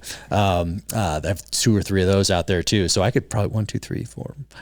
I could probably hit 6 or 7. That's awesome. Yeah. So which office is that then that we're referring to? Is that the writing office? Or no, is that's like the business. It was a conference room for the person who had this house before, but for me, that's like the business office. It's a pretty sweet setup up there. It's not bad. Yeah, it's awesome. Bad. What I do have a question when it comes to writing, because you're cranking out some books, but you're also cranking out a lot of stuff. Yeah. Like when you go into this, you're like, okay, I need to write a book. I have to have it done in. Do you set a timeline? Yeah, well, there's deadlines from Simon & Schuster. Okay. But this time, like this book is 139,000 words, which is the longest of the books to date. Oh, okay. But I didn't start out thinking that it was going to be that long. It's going to take however long it takes. It's going to be however long it's going to be to make it the best story possible. And if I have to push deadlines or push a publication date even, I will do that, because people are trusting me with time they're never going to get back. So that product, that book, that story has to be the best that it can possibly be.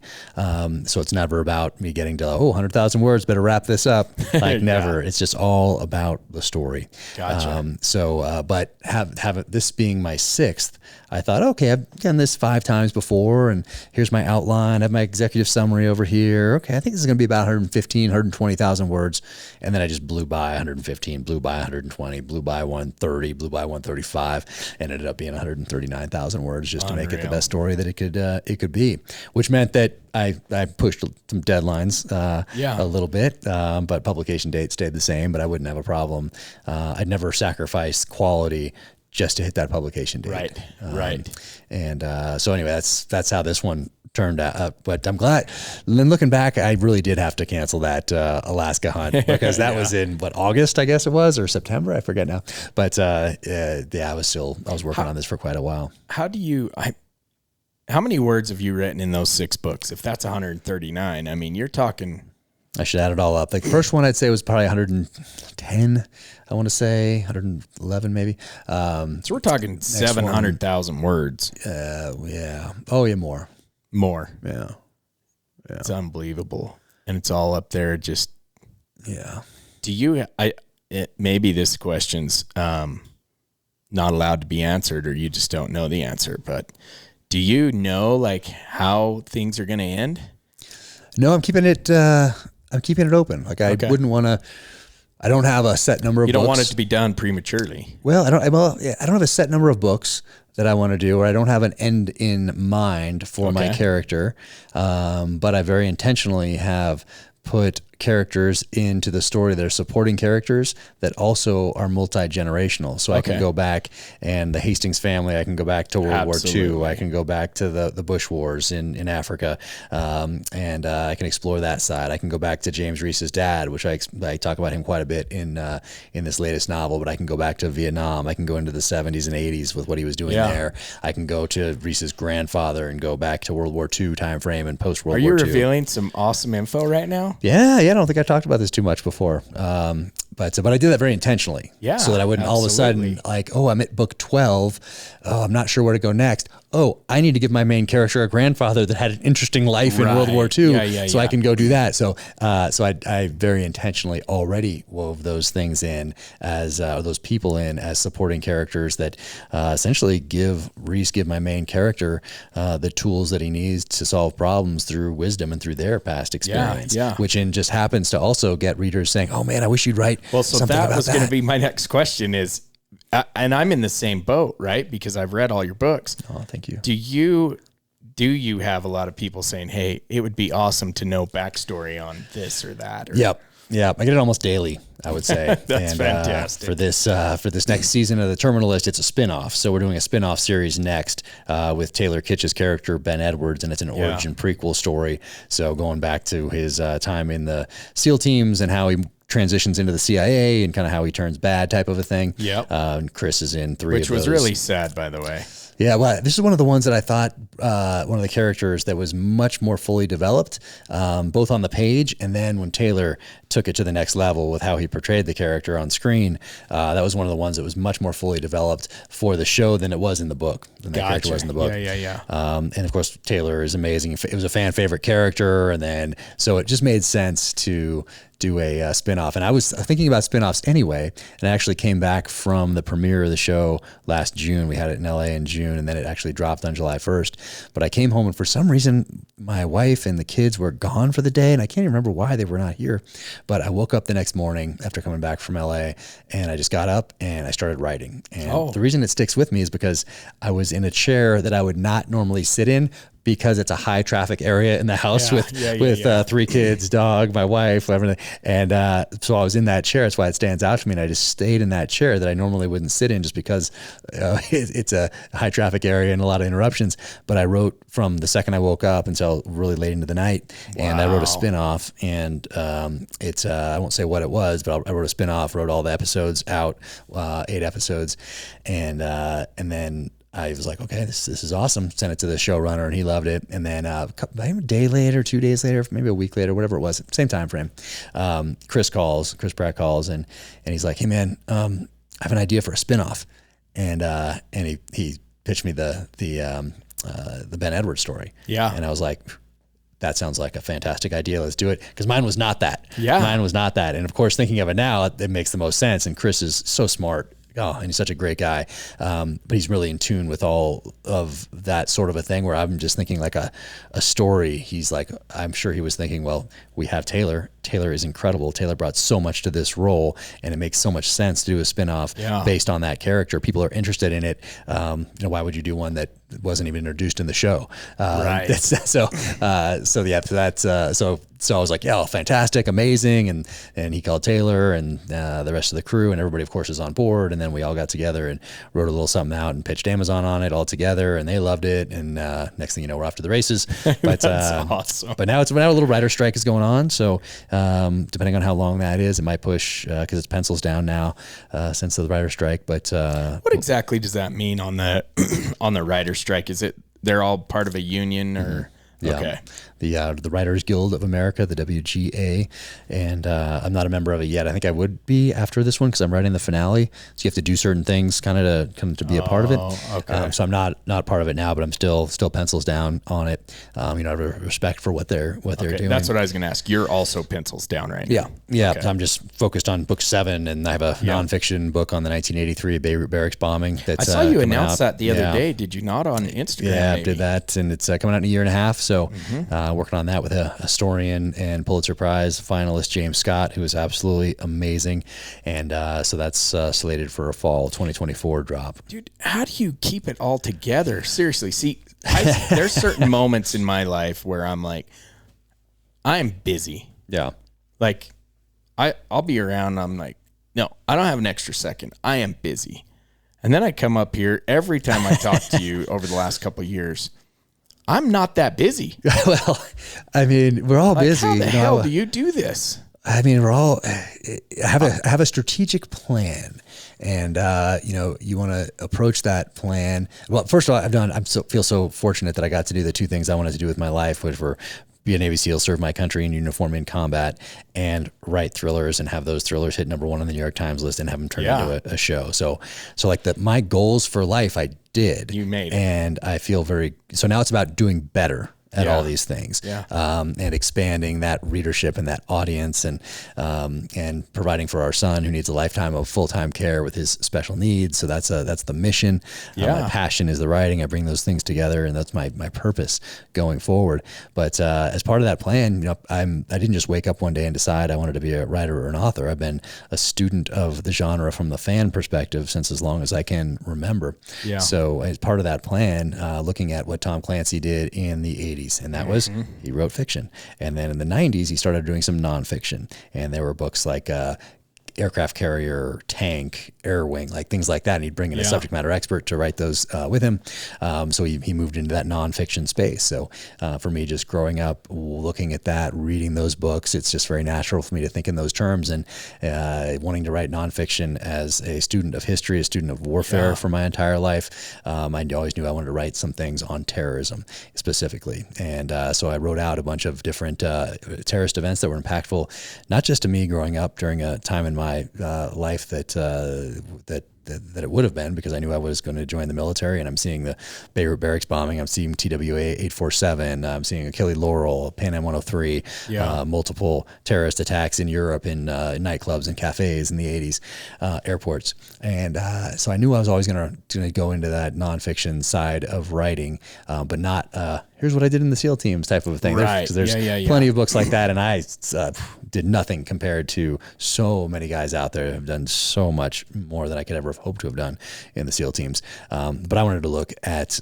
these terrorist events and maybe look at them in a different way, and meaning I wanted to understand what the enemy was trying to accomplish with these, and did they? Because typically what the enemy is doing is they'll have the outcome they want and then plan, rather than us, we're like, hey, we're going to get so-and-so. We have the trigger. Let's go. We grab them, kick in the door, whatever. Maybe there's a firefight, maybe not. And then we have them back. And then the PR machine, the public affairs officer needs to spin it to a populace or to people back home that are just curious about the news, whatever it might be. But we didn't plan. We plan the opposite way that the enemy does. We don't think of the outcome first, rather than just taking somebody off a board who's going to in turn lead us to somebody else through interrogation, or if he's killed on target, he's just now he gets the X. So it's anyway, I wanted to bring that enemy's perspective to it. And then for this case in particular, for the 1983 Beirut barracks bombing, there's newly declassified documents from the Reagan White House that go into what was happening in the Oval Office at that time, who was advocating to keep Marines on amphib ships, and who was advocating that they should come ashore in Beirut. And so all that's happening in April of 83. We had the U.S. Embassy bombing in Beirut, Lebanon. So that leads through the summer and then to October, where we have the Marine Beirut barracks bombing, where they lost more Marines in a single day than they've lost since Iwo Jima in World War II. And then there's an ending. There's a very interesting ending to the story, in that, well, one, the foreign policy implications that continue to loom today, but the planner of the attack, who ended up being the number 2 in Hezbollah, number 1 of their militant wing, is killed in Damascus, Syria in 2008, so over 20 years after the attack. No intelligence service has ever claimed responsibility for that targeted assassination. And so there's an investigative journalism side to it as well, trying to figure out what happened there. So all those elements made sense to start with that one if I'm going to do multiple of these books. And that's called Targeted, the 1983 Bigger Barracks bombing. That's your social media. You post a lot on terrorists, like this day, whatever years ago, this happened. Right. And, but I still am like, I'm in awe of how you can do it all. No. Like it's busy. You've got a hell of a team behind you for sure, right? Well, now I have including your wife. Yes, my wife and kids. That was the team. Luckily, my dear friend Garrett Bray knows how to make websites and things like that, like those things that I can't do. Yeah. So really, from the beginning, it was Garrett doing anything technical, like making a graphic. Yeah, that's Garrett. Like I don't do that. Yeah. So I don't know how to do that. I don't know how to post a blog. I know how to write a blog. I don't know how to post a blog. So really the team from the beginning is my wife packaging merch in our kitchen and sending that stuff out, and Garrett doing anything technical, and me doing everything else from posting and putting all those things together, engaging, doing all that, writing the books, figuring out the strategic plan, thinking those things through, getting ready for launch, thinking about like these boxes right here. Which thank you for that. Of course. Awesome. My pleasure. No, thank you for everything. But doing that, because I hadn't seen an author do that before.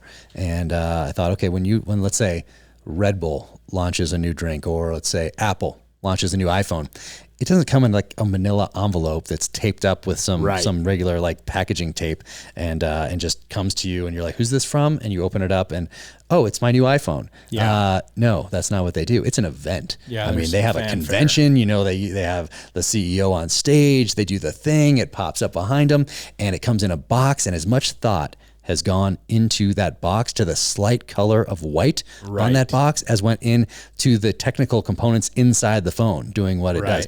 There's as much thought into any part of that launch, from the video, from how it's going to be presented on a website, how it's going to go on social media, the box that it comes in, how it's going to be wrapped, the store that it's in.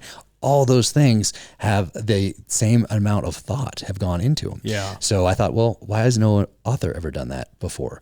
And so that's where the books in these packages came from. I think it's awesome. And it first started with the cardboard ones. So True Believer and Savage Son came in different cardboard ones that were all designed and had weapons from the story in there. And then I was like, well, I got to step it up now, because just got to evolve. And so hence the gun cases and I think it's awesome. Always trying to evolve and do it better. So that's where that came from. I'll tell you, one of I was talking to, it may have been my brother. He's read your books, non-hunter, but we were just having a discussion because it's been 11 years since Total Archery Challenge started. And we're talking about the ups and downs, just like you do, sitting around chatting, whatever, having dinner. And he said, what's one of the coolest things that's happened? And this is no lie. I'm not blowing smoke up your dress here. The coolest thing for me has been that we were in your book. Oh man, Isn't so that cool. Funny, like Savage Son, the third one. My wife took the book. So there's a picture of the cover of the book. And then there's a picture of that page where we're on, and it's circled or whatever. Because you sent me, there's a word for it when you sent me a book that's not published yet. Galley. You sent me that, right? Yeah, it's like a rough draft almost. Yeah, a rough draft book. So anyway, that's, I'm not kidding you, that to me, because everything else that happens can happen to anybody doing an archery event or whatever, for me. But for that to be in a book, and we're not talking about just a book that's no one's heard of. That, I mean, like you said, we're New York Times bestseller book that you're pumping out there, and old Total Archery Challenge is in there. I'm not kidding you. It makes me smile. Oh, cool. So many people are reading these books. I can't tell you how many people have reached out and said, dude, and then, or they're listening to the audio file and they'll send, they'll email us a segment of that. Oh, nice. I just finished this and whatever. Right. So, that has been one of the coolest things for Total Archery Challenge. Oh, that's so awesome. And it's so funny how it happened too, because it was just like we came to your other house there in Park City. Had a little wild game dinner out there. We had the wild game dinner. You and I chat. You're busy. There's 50 people there that you're hosting. And we chat for a bit. Oh, yeah, I like the event. I don't know, whatever. Okay, thanks. Yeah, the bear meat's good. Whatever. It was good. It was phenomenal. But we're leaving, and you're like, hey, you know what I'm going to do? This is literally a 30-second discussion. You know what I'm going to do? It says in my book he does 3D shoots. I'm putting Total Archery Challenge in there. You okay with that? And I'm like, are you kidding me? That would be phenomenal. Oh, man. And so that was it. Shook hands. Hey, thank you so much. Adios. And we leave. Never hear about it again. And I'm just like, I'm not thinking this is going to happen. The idea is cool. And then you text me or called me or something. And you're like, hey, what's your address? I want to send you this. And it was that galley copy or whatever. Nice. And I am not kidding you. I took a picture of that and I sent it to everybody I knew. I'm like, you guys, is this not the coolest thing you've ever seen? Oh, man. Awesome. So there you go. Favorite thing in Total Archery Challenge. Oh, man. That's one of them. So I appreciate that. It's been awesome for us in Total Archery Challenge and even outside of people who know us who are reading the book. So, but that was by far one of my favorite moments, and it's on the wall in the office. Oh, man, that is too cool. Yeah, that is too cool. Rad. Thank you. No, thank you. You're the one that wrote it. I was just stoked to be in there. Oh, too cool. No, I love doing that sort of thing. Because it makes sense. You can help out a friend with a company or knife company or whatever, and it's something that I like, my character would use. So that's why I get very specific with the gear, is that I'm a gear guy. And, archery has been so beneficial to so many veterans coming back, because it connects you with people who are in turn, I'd say, connected to the earth in a more kind of fundamental way than maybe people who don't pick up a bow. Yeah. It's just, there's something primal about it. And my main character is a student of warfare, which is why I chose the tomahawk is kind of to represent him. And then it's also my logo, the Winkler tomahawk. So it's a weapon with ancient origins, but made today using modern techniques by Daniel Winkler knives. And it's really cool looking. And so I thought, but the bow has helped so many veterans, so many guys getting into it now. And they probably wouldn't have without social media. It's one of the benefits of social media is that you can do some good with it. Yes, you more often than not, I think it's weaponized to divide, but that's by some very powerful entities out there that benefit from it, like a politician trying to galvanize a base or whatever. But so many veterans, I think, have found out about Total Archery Challenge and archery on social media, and have picked up a bow or gone. And probably so many we don't even know about who just see it, who never engage. They just kind of look every whatever. And they went to a local archery shop. They picked up a bow, and it's helped them. Yes. And Black Rifle Coffee did that veteran shoot where we got to meet all those incredible veterans out there that were dealing with the physical and emotional trauma of the battlefield, and to see those guys shooting with their teeth. Yes. Amazing. Lopez. Yeah. Jonathan Lopez out there rocking it like that. And or Caleb no legs. Yeah. We got Clint Trial out there. I mean, legendary special operator out there. Same thing, just crushing it. I mean, it's so humbling, but it's helped so many people. Not only on that side, there's a friend of mine. I was talking to him here about a year ago. A friend of his their son is very autistic. Functioning, but it's bad. Communication's hard, things like that. And he gave them a bow. Again, he's a high function. He can do things. He just struggles on other things. And they got this kid shooting a bow. And not only is he shooting the bow, he's relaxed when he's doing it. And so there is a magic to whatever's happening there when you are focusing on the shot and you can push everything else out. The bow is whether you hunt or not, that doesn't matter. Right. The bow does do something for you with your brain to help you relax, push things away, focus, and just makes things better for that, maybe just that moment. Yeah.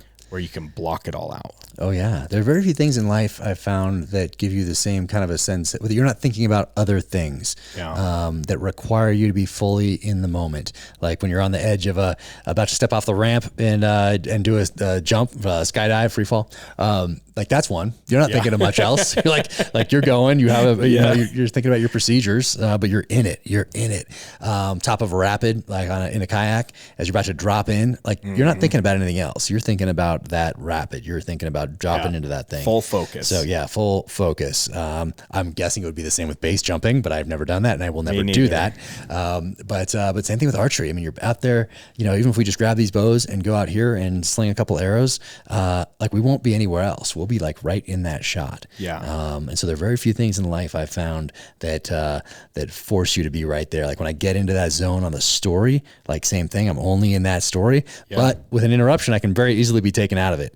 When you're on that ramp, like nothing's taking you out of that when you're about to jump, unless the jump master all of a sudden the light goes red or pulls you back or something. But same thing with the bow. Like you are all in it. You're nowhere else. I think that's there are very few things in life that give you that these days. And our tagline for Total Archery Challenge is life. It's better with a bow. And there's 3 dots there, right? Life ... It's better with a bow. And the reason we did that is what we're talking about now is those 3 dots are like, that's where you say you're like life and you're pausing about it. Like it's a chance to reflect and you're like, yeah, it's better with a bow. Yeah. And here's why. And everyone has a different reason, right? Could be the camaraderie, whatever. Could be the ability to focus. You've mentioned that Black Rifle Coffee veteran adaptive shoot that we've done for a few years. That watching that happen is another reason where you can sit back and say, yeah, life's better with a bow. So for me, now that I've done it, this is my business. This is my living. This is what's paying for what I have. Right. And, so life for me has many reasons it's better with a bow. And one of them, it's my living, but the people we meet, you and I, we wouldn't have met otherwise. If I didn't have Total Archery Challenge, then I believe it was Sloan Brown, right? Yeah. I think it was. Sloan, so I believe Sloan was like, hey, why don't you come to dinner with me tonight? We're going to Jack Carr's.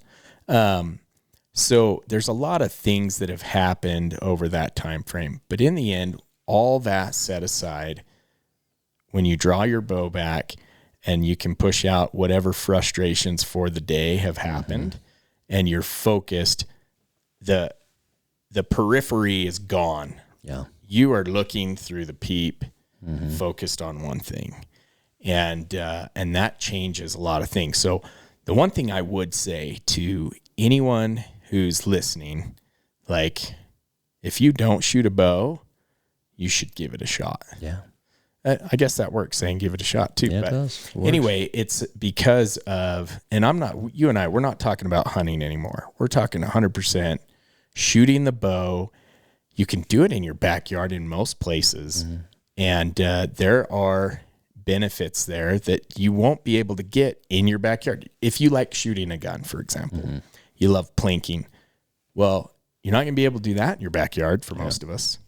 So this is a place to, even if you only have 10 minutes, you can shoot 5-6 arrows. Like you said, you might be walking by. You don't have time to go back upstairs and grab your bow, so you got a couple bows placed around. Like you've got 30 seconds to fling an arrow. Yeah. There's that one moment of like, oh, yeah.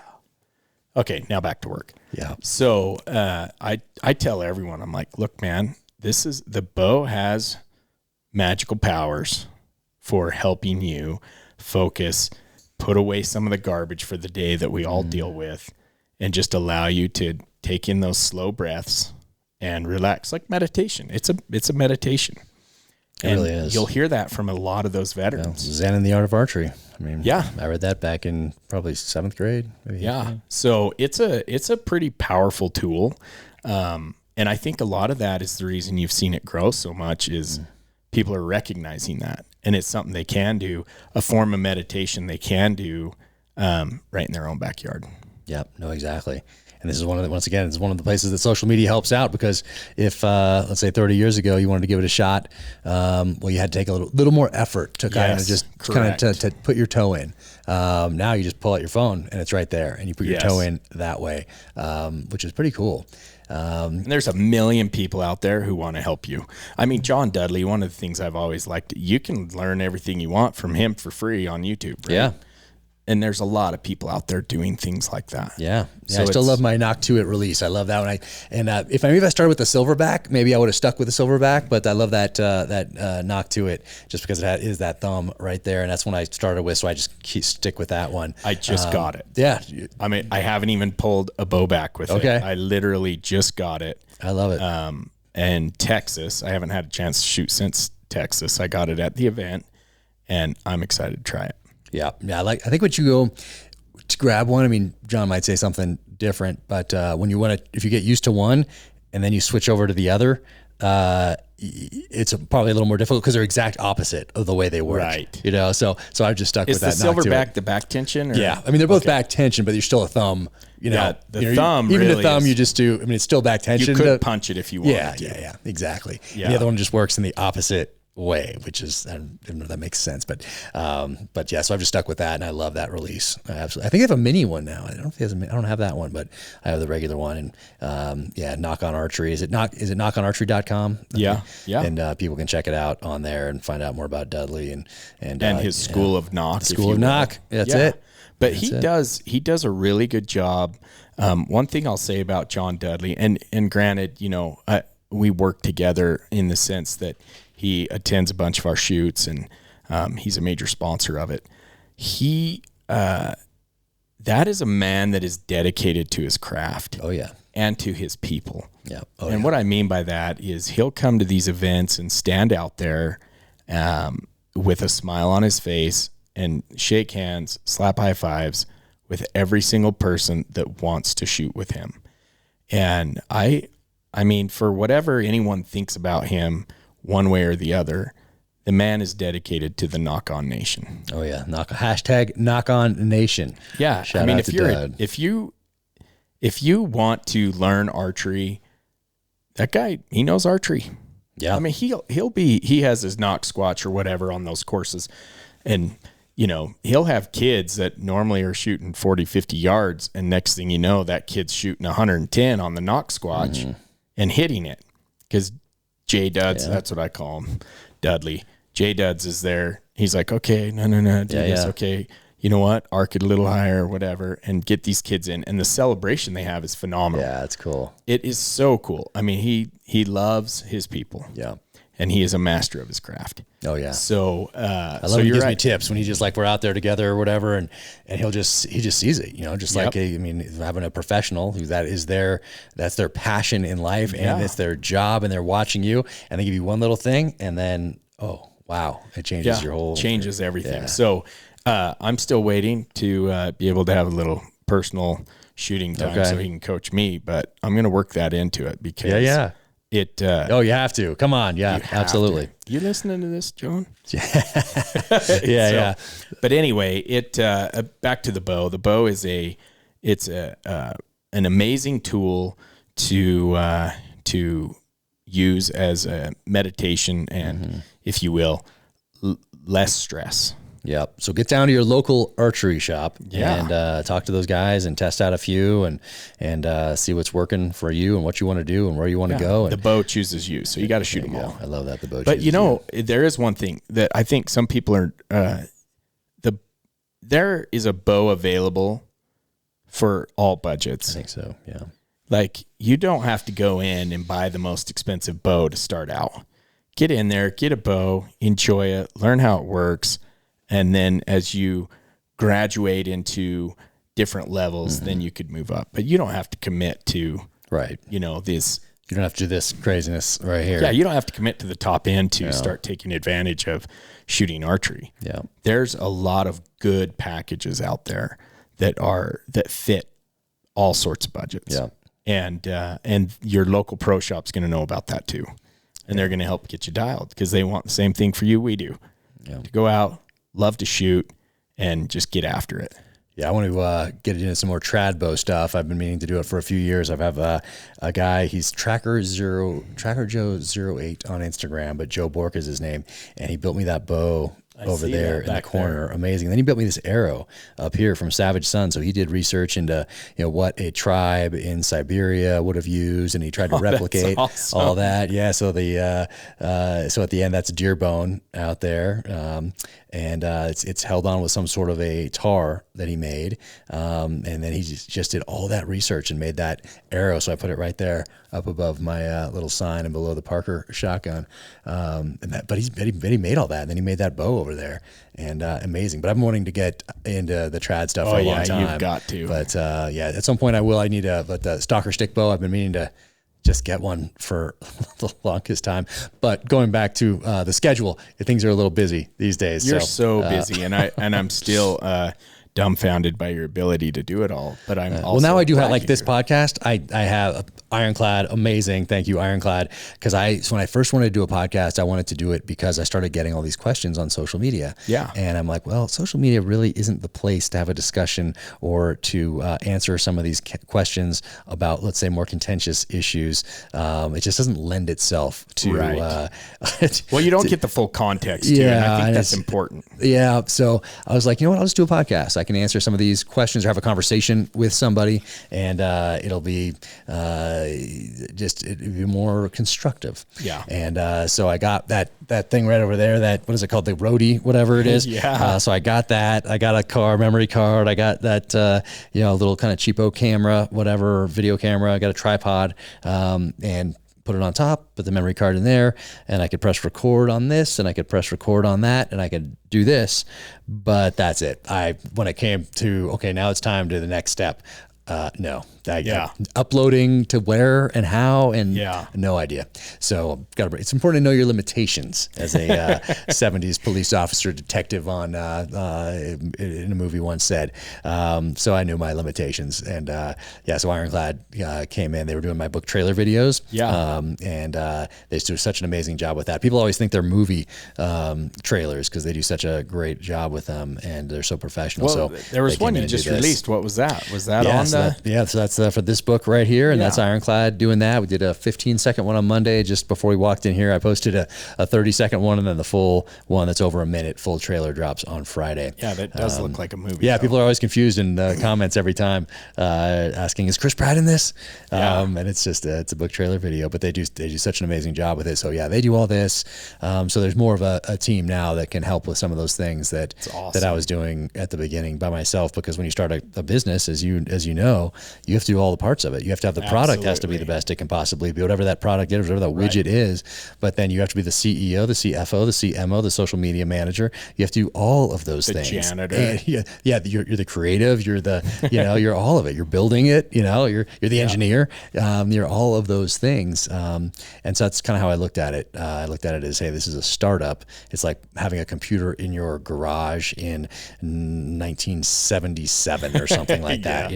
And you have to build it, and then you have to let people know that it exists and convince them to try it, and then you have to do everything else you needed to do. So you have to do the same things as an author that you'd have to do in any business. And the product in this case is the story, and that story has to be the best that it can possibly be. What do you think? How long ago was that your first book? 2018. Yeah. So 2018 to now, which is not very long ago. What do you think? What did it? What made it happen? Obviously the story's really good, but I think maybe I'm wrong on this, and you can answer. Is it fair to say that some people have written phenomenal books that just never got off the ground? Oh, sure. I think probably some of the best books in the world are still on someone's bedside table. Yeah, they wrote it for themselves, and they don't know how to get it out there. They don't. What happened that you wrote this story, and it's exploded? Yeah, well, a part of that, and this is the part that I like, is that Chris didn't announce the series until after the book made the New York Times list. So after Savage Sun hit, and then the first two hit, so then all three were on. But he didn't mention anything. I've known Joe Rogan for a number of years, and he didn't have me on until after.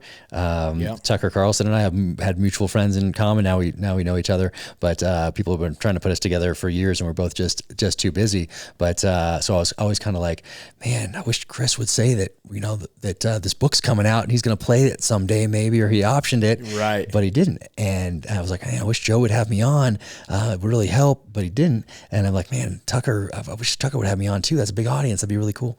Now I'm so glad that those three people did not have me on until after the book made the New York Times list. One, just because of no one can say the only reason is X, Y, Z. Nope. But more so than that, that's a part of it. But the other part of it, the larger part of it, is that this was grassroots. Just all organic. This was organic. This was somebody taking a risk on me as a new author who just created an Instagram account that has 10 followers, all of them, within like a stone's throw probably of my house. And taking a risk on me, reading it, telling a friend, and then going to work and saying, hey, I think you'd like this, or whatever. And then having that grow like that, or having a hunter talk about, hey, telling another hunter, and in a stand, in a tree stand, or leaving the book behind for the next person, or bringing it to hunting camp, or whatever it is. And then so it grew that way from people that had no social media presence, that just told someone word of mouth, to someone who has 5 followers or whatever else. So it grew very organically, which I think made it much more powerful than just like, hey, an ad in the New York Times full page from some no-name person, and then that might spike for a little bit, but then you're going to drop back down.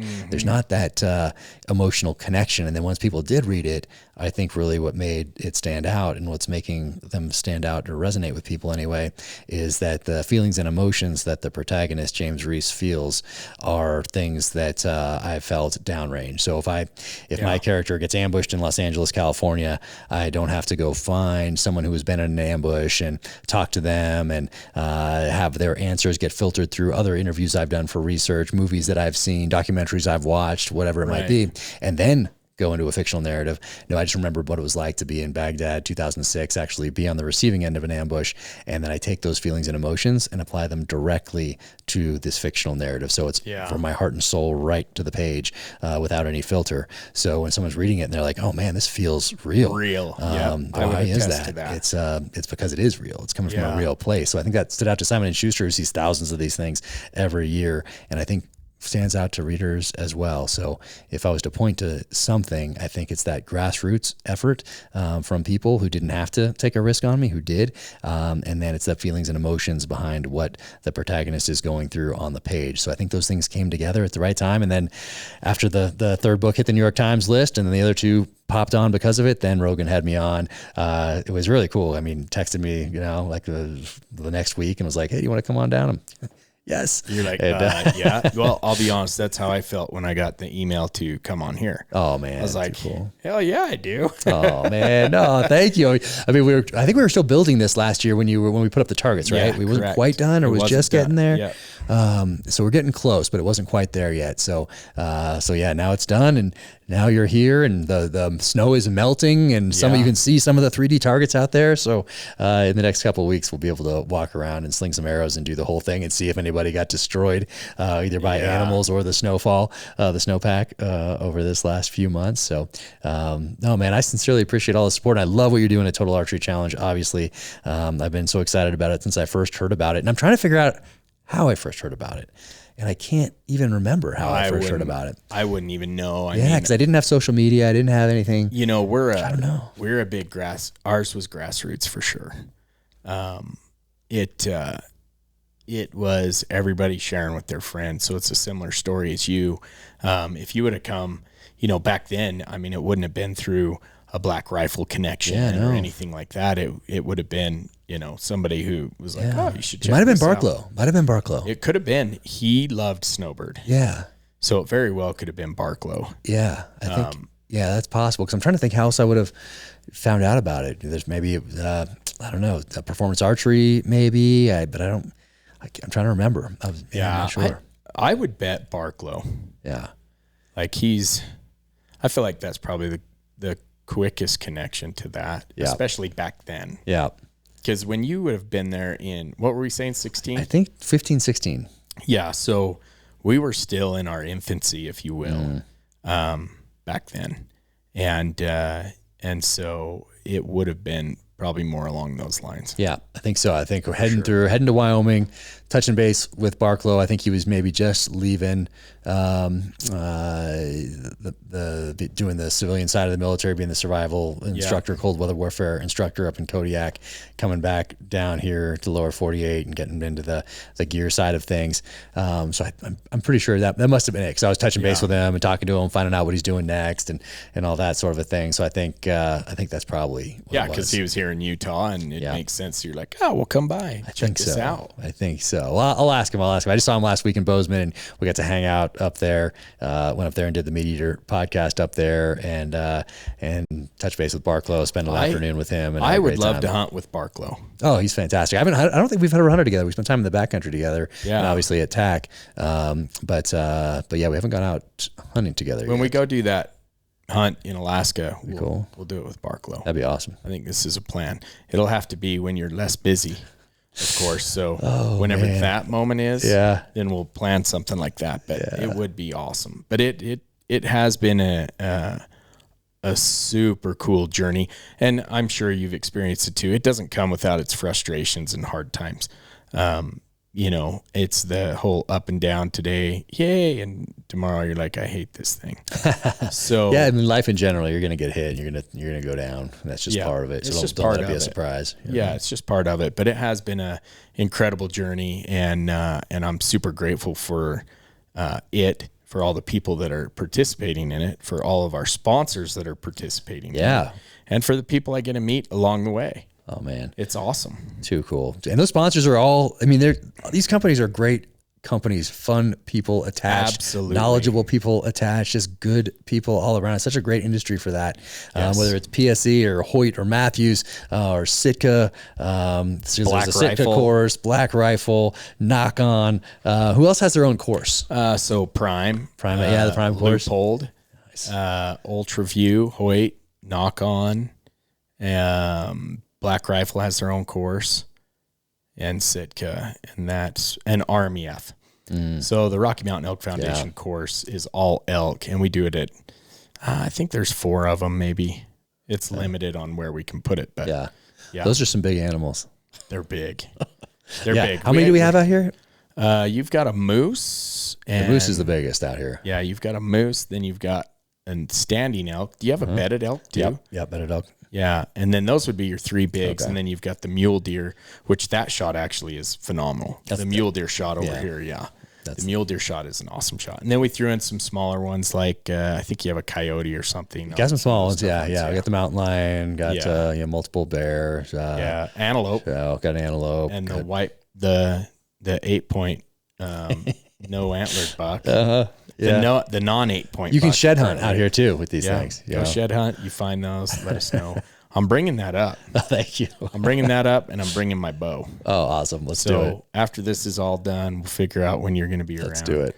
I'll bring that up. If not, I know your wife's expecting it. So if you're not here, I'll just drop it off to her. Perfect. But come on up and we can shoot the course. I'm going to shoot the course with you, and I want you to see like what survived this winter, because that was a lot of snow. Everything was completely covered. So I want you to see what survived, and just in case what we need to do some work on them. Well, I guess maybe in case we do work on them, but more so just so you know, like, oh, look at that one. I didn't expect that to make it. That's what happens when you have 10 feet of snow. Yeah, exactly. Snow. How much did you have? I mean, you were 6 or 7. Oh, it was 10 feet for sure. Oh my gosh. Yeah, and I should have measured it, but I'll take one of those PVC pipes. I need to measure that, and that was under the snow. So unreal.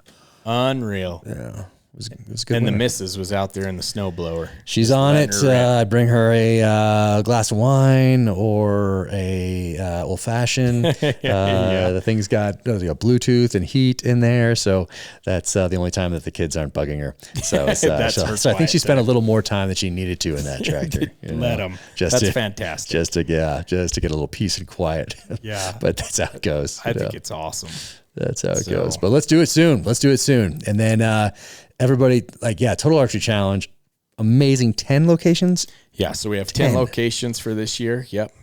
all over the country. All over the country. So there's east, west, northeast, down in the south. Yeah. Well, my buddy Wes Inskeep got into archery here recently, and he's a buddy from the went through buds with in the SEAL teams. And man, he goes all in. He's always tagging you guys and Dudley, and he's building bows and building his making his arrows, and has his course in his backyard in San Diego. So I've known him now since 1997, and he just decided he was going to do archery one day and just went all in. So man. He's come up here to the course the last 2 years in a row, and it goes all in. But people can find one pretty near.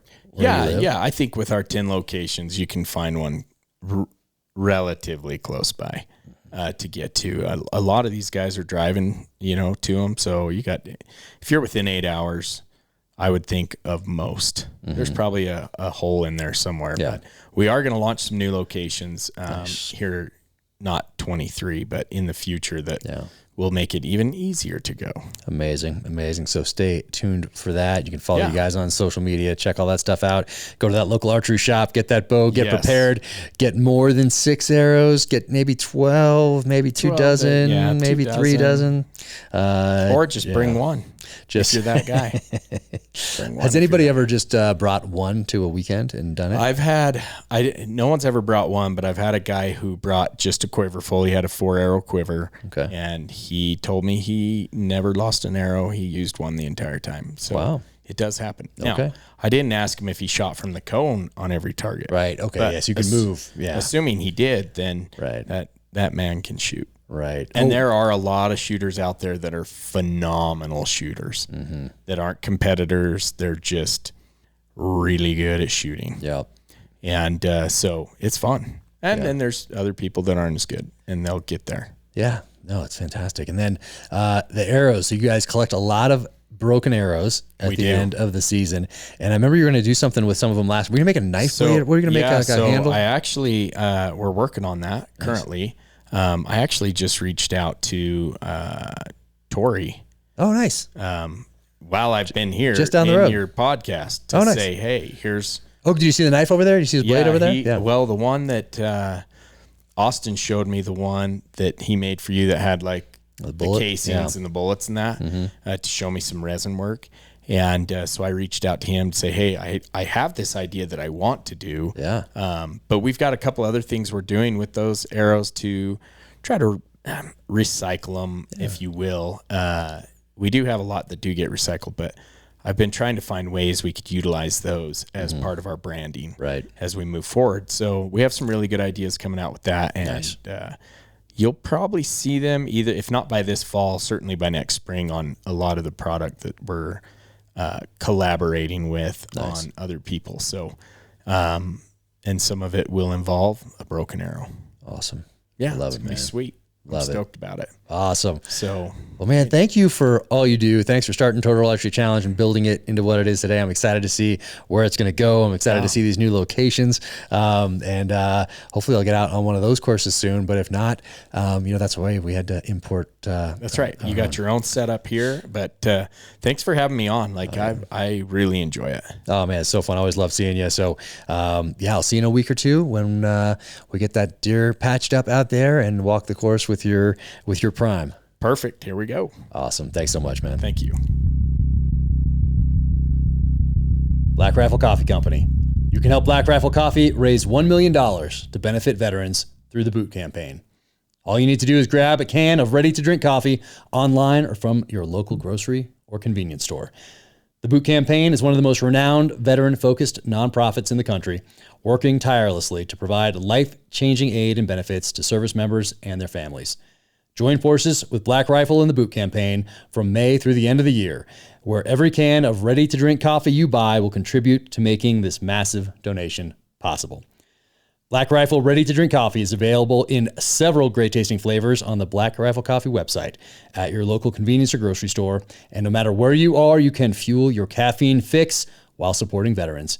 Every time you crack open a can of ready-to-drink, you'll be making a huge difference in the lives of veterans and their families. Black Rifle Coffee is committed to serving the veteran community, and with your help, we can all continue to make a difference. Let's raise a can together to keep fueling Americans for a good cause. check out blackriflecoffee.com/dangerclose and use code DangerClose20 at checkout for 20% off your purchase and your first coffee club order. blackriflecoffee.com/dangerclose. Drink up. Welcome to the gear highlight portion of the Danger Close podcast. Here with Sean DeGrey of Total Archery Challenge. Just had an awesome conversation on the podcast. Talked about a lot of different bows, and we're going to cover a couple of those things today. But first off, do you guys do a different, is it every year has its own different t-shirt? Yeah, so this is just a lifestyle tee. This isn't the event tee. Okay. But yes, we do a different event tee. Yeah, there's some cool, there's some really cool ones out there.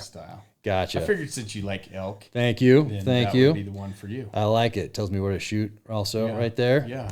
That is awesome. And then hats. What's up? Hats right here. Actually, that's one of our best sellers. We just did that colored combo, coffee and black. I like it. My wife's like, people are going to love it. And I was unsure, but that's been a huge hit. Nice. So you like coffee? Yeah, there it is. It reminds me. It's making me, exactly. I drink a lot of coffee these days. But we're also talking about Warrior Rising. What's Warrior Rising? Yeah, so Warrior Rising is a veteran nonprofit. It's the one we work with. As you know, we do a fundraiser on Friday nights and on Saturday nights. We'll do a veteran night, and that's with Warrior Rising.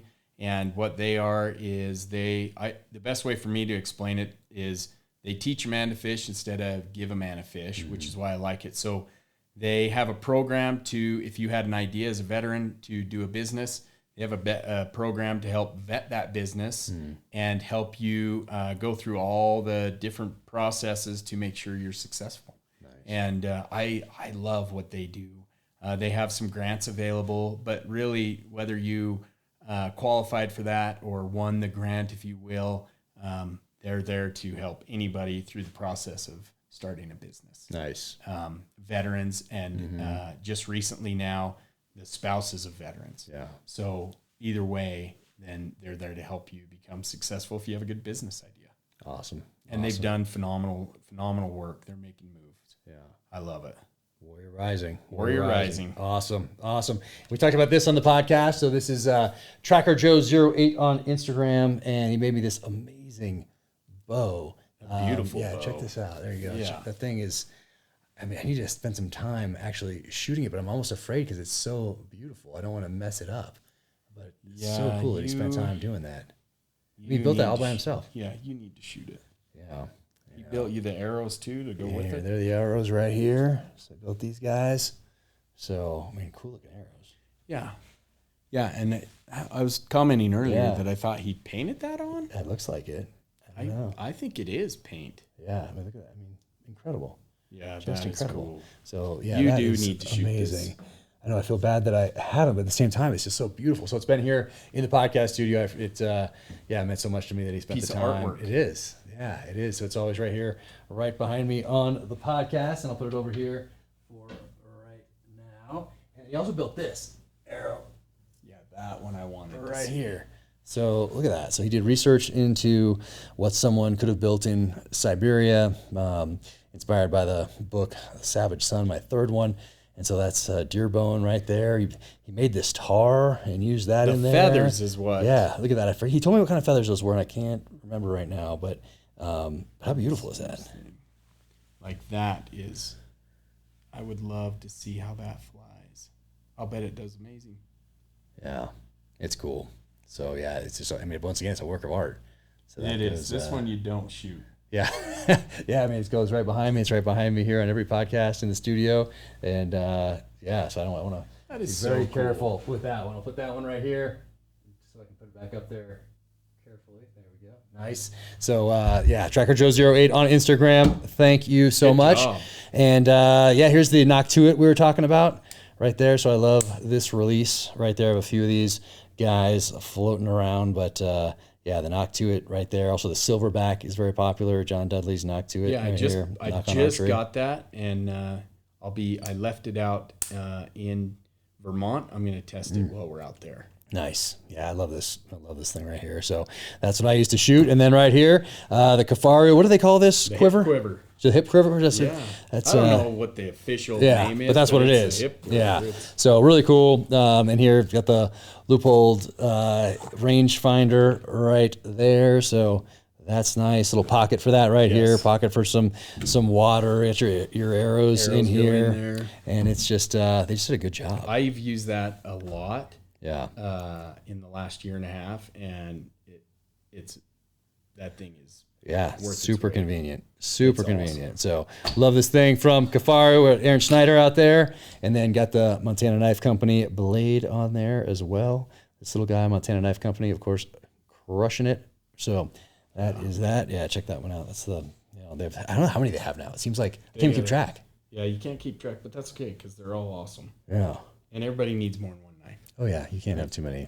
Knives are like bows because who owns all these bows? Yeah, I'm a fan.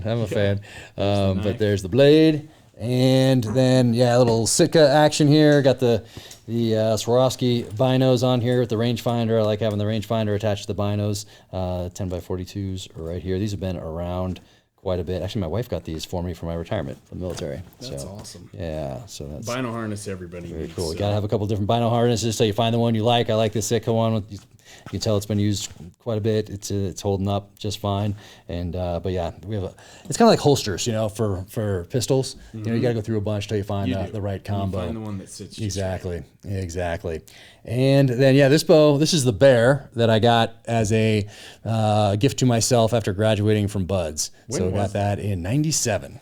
So 1997. The code. It says and it's got a little compass in there just in case you get lost. So that's awesome. Pristine condition. Yeah, that thing has been we got pretty busy in the SEAL teams. Didn't have the free time that I was not expecting, but it's awesome you still have it. Yeah, still have that. I'm missing the one from high school, unfortunately, but I do have the one from it must be from 4th grade, something like that. So I still have still have that one. And then a little PSE, which is what you're shooting. You're not shooting this exact model right here, but this is the NTN 33.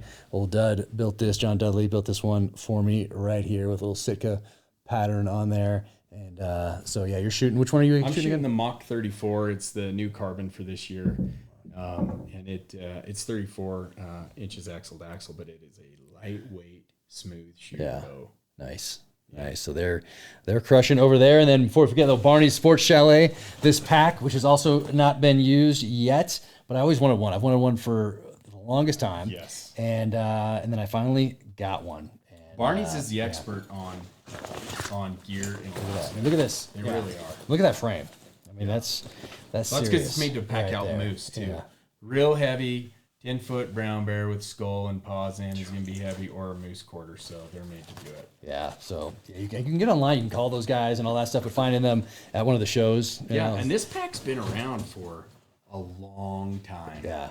And, I mean, it's tried and true. Yeah, that's why Barney's does a great job. Mm-hmm. That's what I like. It's old school. It's a destination. If anybody's passing through Anchorage, go stop in, see those guys, say hi. I got one of their puffy jackets, too.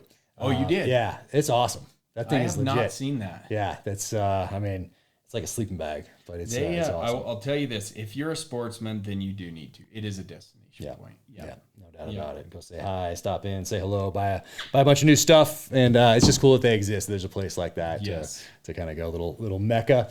And then got Hoyt right here. So this one has the Origin Raptor camo on it right here. Colby Skinner down there at Hoyt. Love what they're doing down there, just down the road. And then Matthews over here. And then all these bows and all these companies are big fans of Total Archery Challenge. And they're all involved, and they all make incredible work. Yeah. Their bows there isn't a bow I've shot that I've been like, oh, this is my bow. From each brand, I've liked it, but you and I talked about this earlier, the bow chooses you. So shoot them all. Yep. And see which one fits the best. Yeah, but say get down to that local archery shop and then let the bow choose you. Awesome, man. Thank you so much. And everybody else, definitely go and check out Total Archery Challenge. Check them out online. Find out where they're going to be this year and go stop by, say hello, sling some arrows, and have a great time. Maybe I'll see you out there on a course. I hope so. Awesome. All right. Thanks, guys. Take care out there. Thank you for tuning into the Danger Close podcast, an Ironclad original presented by Navy Federal Credit Union. To find out more about Sean DeGrey, go to totalarcherychallenge.com and follow along on Instagram at Total Archery Challenge. Follow me on the social channels at Jack Carr USA, officialjackcarr.com. That is the website. Click in the upper right-hand corner on shop for the merch. And if you enjoyed this conversation, be sure to leave a 5-star rating and review wherever you get your podcasts. Until the next time, take care out there, stay safe, be strong, keep fighting.